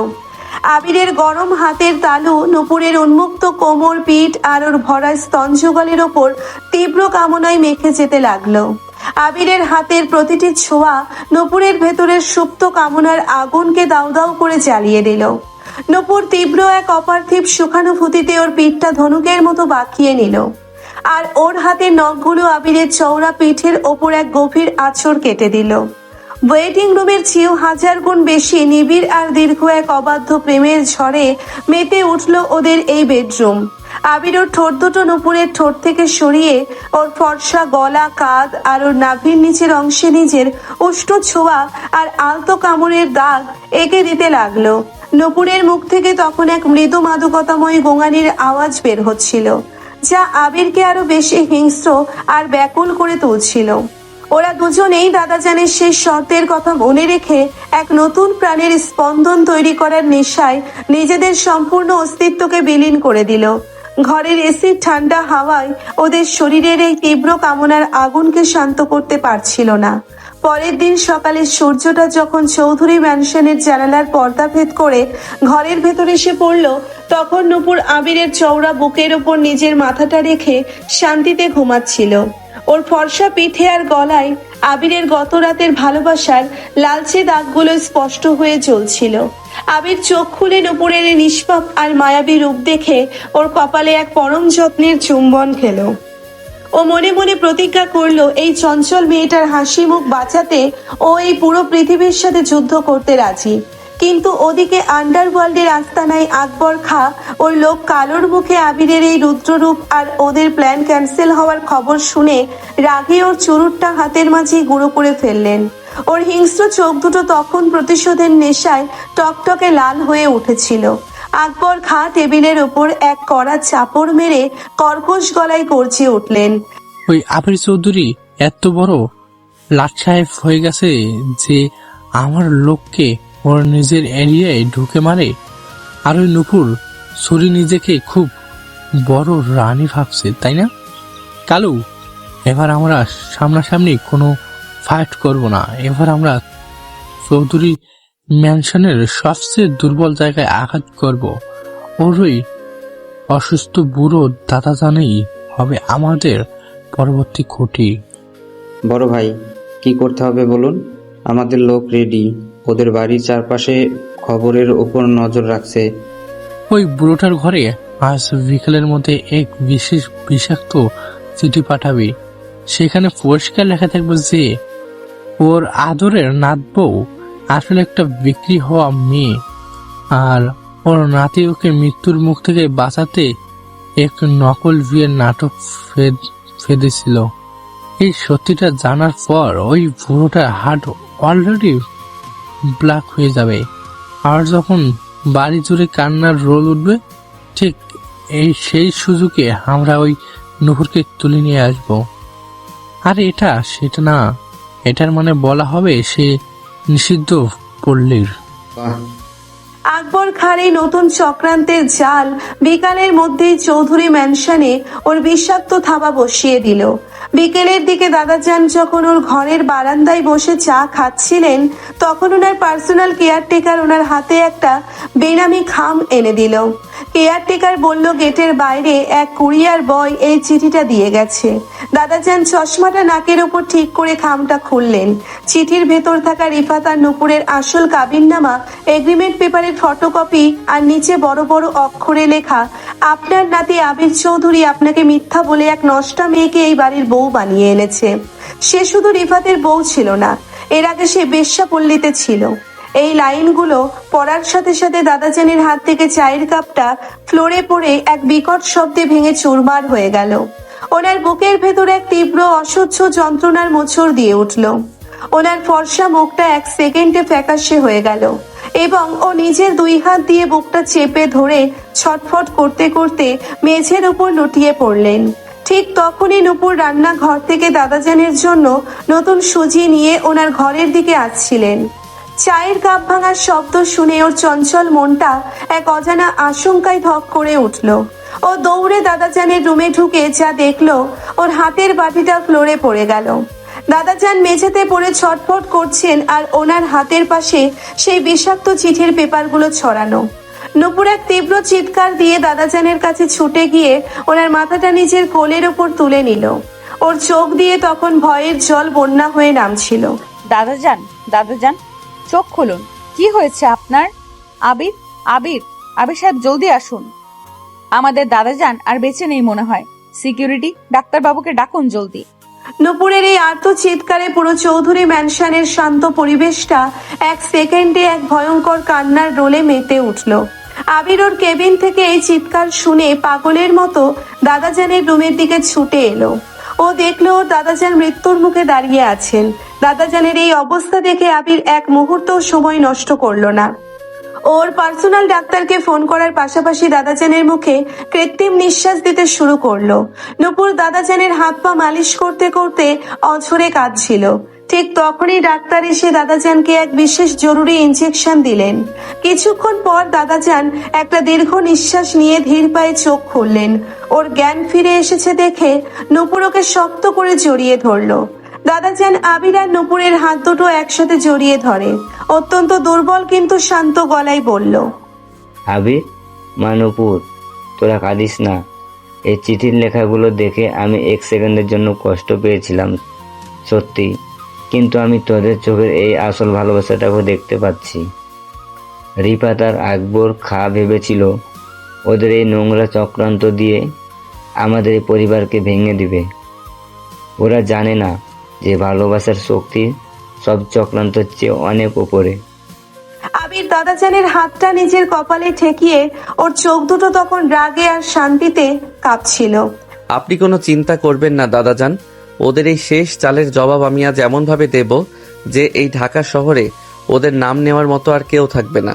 আবির আর এক মুহূর্ত ঘরে দাঁড়ালো না। ওর পার্সোনাল সিকিউরিটি ফোর্স আর বাংলাদেশ পুলিশের স্পেশাল টিমকে সাথে নিয়ে সোজা আকবর খাঁর সেই আন্ডারওয়ার্ল্ডের আস্তানায় হানা দিল। পুলিশ চারিদিক থেকে আস্তানাটি ঘিরে ফেললো। আকবর খাঁ আর রিফাত তখন নূপুরকে তুলে আনার আনন্দের মধ্যে বোধ হয়েছিল। ঠিক তখনই আবির লাথি মেরে ওদের মেইন দরজাটা ভেঙে ভেতরে ঢুকলো।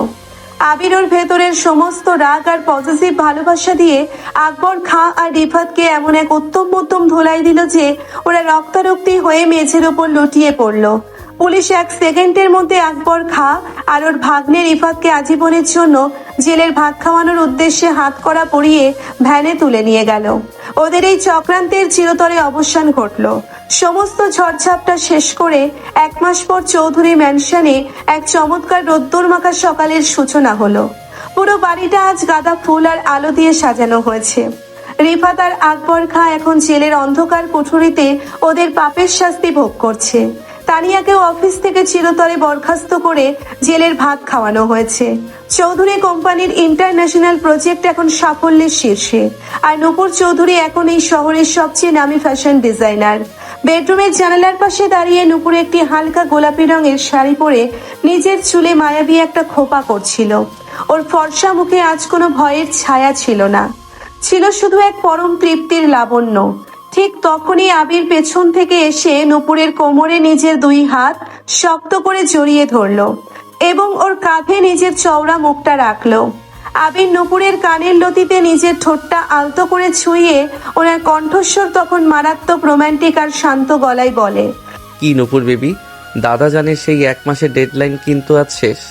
আমাদের ওই এগ্রিমেন্টের কাগজটা তো আমরা অনেক আগে আগুন দিয়ে পুড়িয়ে ছাই করে দিয়েছি। তা দাদাজানকে ওনার সেই স্পেশাল সুখবরটা আজ আপনি নিজের মুখে দেবেন নাকি আপনার এই বরকে ওটার ক্রেডিট দিতে হবে? নূপুর লজ্জায় আর মায়াবী হাসিতে লাল হয়ে আবিরের বুকের ওপর নিজের হাত দুটো রেখে ওনার চোখের দিকে তাকালো। আপনি একটা আস্ত লোভী আর বেয়াদব আবির। দাদাজানকে সুখবর আমি অলরেডি আজ সকালে ওনার ব্রেকফাস্টের টেবিলে দিয়ে এসেছি। ডক্টর সাহেব কনফার্ম করেছেন যে আমাদের এই চৌধুরী মেনশনে আগামী কয়েক মাসের মধ্যেই এক ছোট্ট রাজপুত্র বা রাজকন্যা আসতে চলেছে। আবির নূপুরের এই কথায় খুশিতে আত্মহারা হয়ে ওকে এক ঝটকায় নিজের কোলের ওপর তুলে নিল এবং ওর ঠোঁটে এক নিবিড় দীর্ঘ আর মিষ্টি চুম্বনের শিলমোহর এঁকে দিল। থ্যাংক ইউ সো মাচ আমার চঞ্চল বউ। আপনার এই চিল্লাইবার ক্ষমতা আর এই তীব্র ভালোবাসা আজ আমাদের এই জীবনকে একেবারে পারফেক্ট বানিয়ে দিল। দাদাজান বারান্দায় বসে ওদের এই হাসি মুখ আর মিলনের দৃশ্য দেখে পরম শান্তিতে খোদার কাছে শুক্রিয়া জানালেন। ওদের এই এগ্রিমেন্ট ম্যারেজের আড়ালে যে এক তীব্র অবাধ্য আর মিষ্টি ভালোবাসার অধ্যায় শুরু হয়েছিল তা আজ এক মধুর আর চিরন্তন হ্যাপি এন্ডিং এর মাধ্যমে পূর্ণতা পেল। ওদের এই ভালোবাসার সুভাষ চৌধুরী ম্যানশনের প্রতিটি কোণকে এক নতুন আনন্দের আলোয় ভরিয়ে দিল।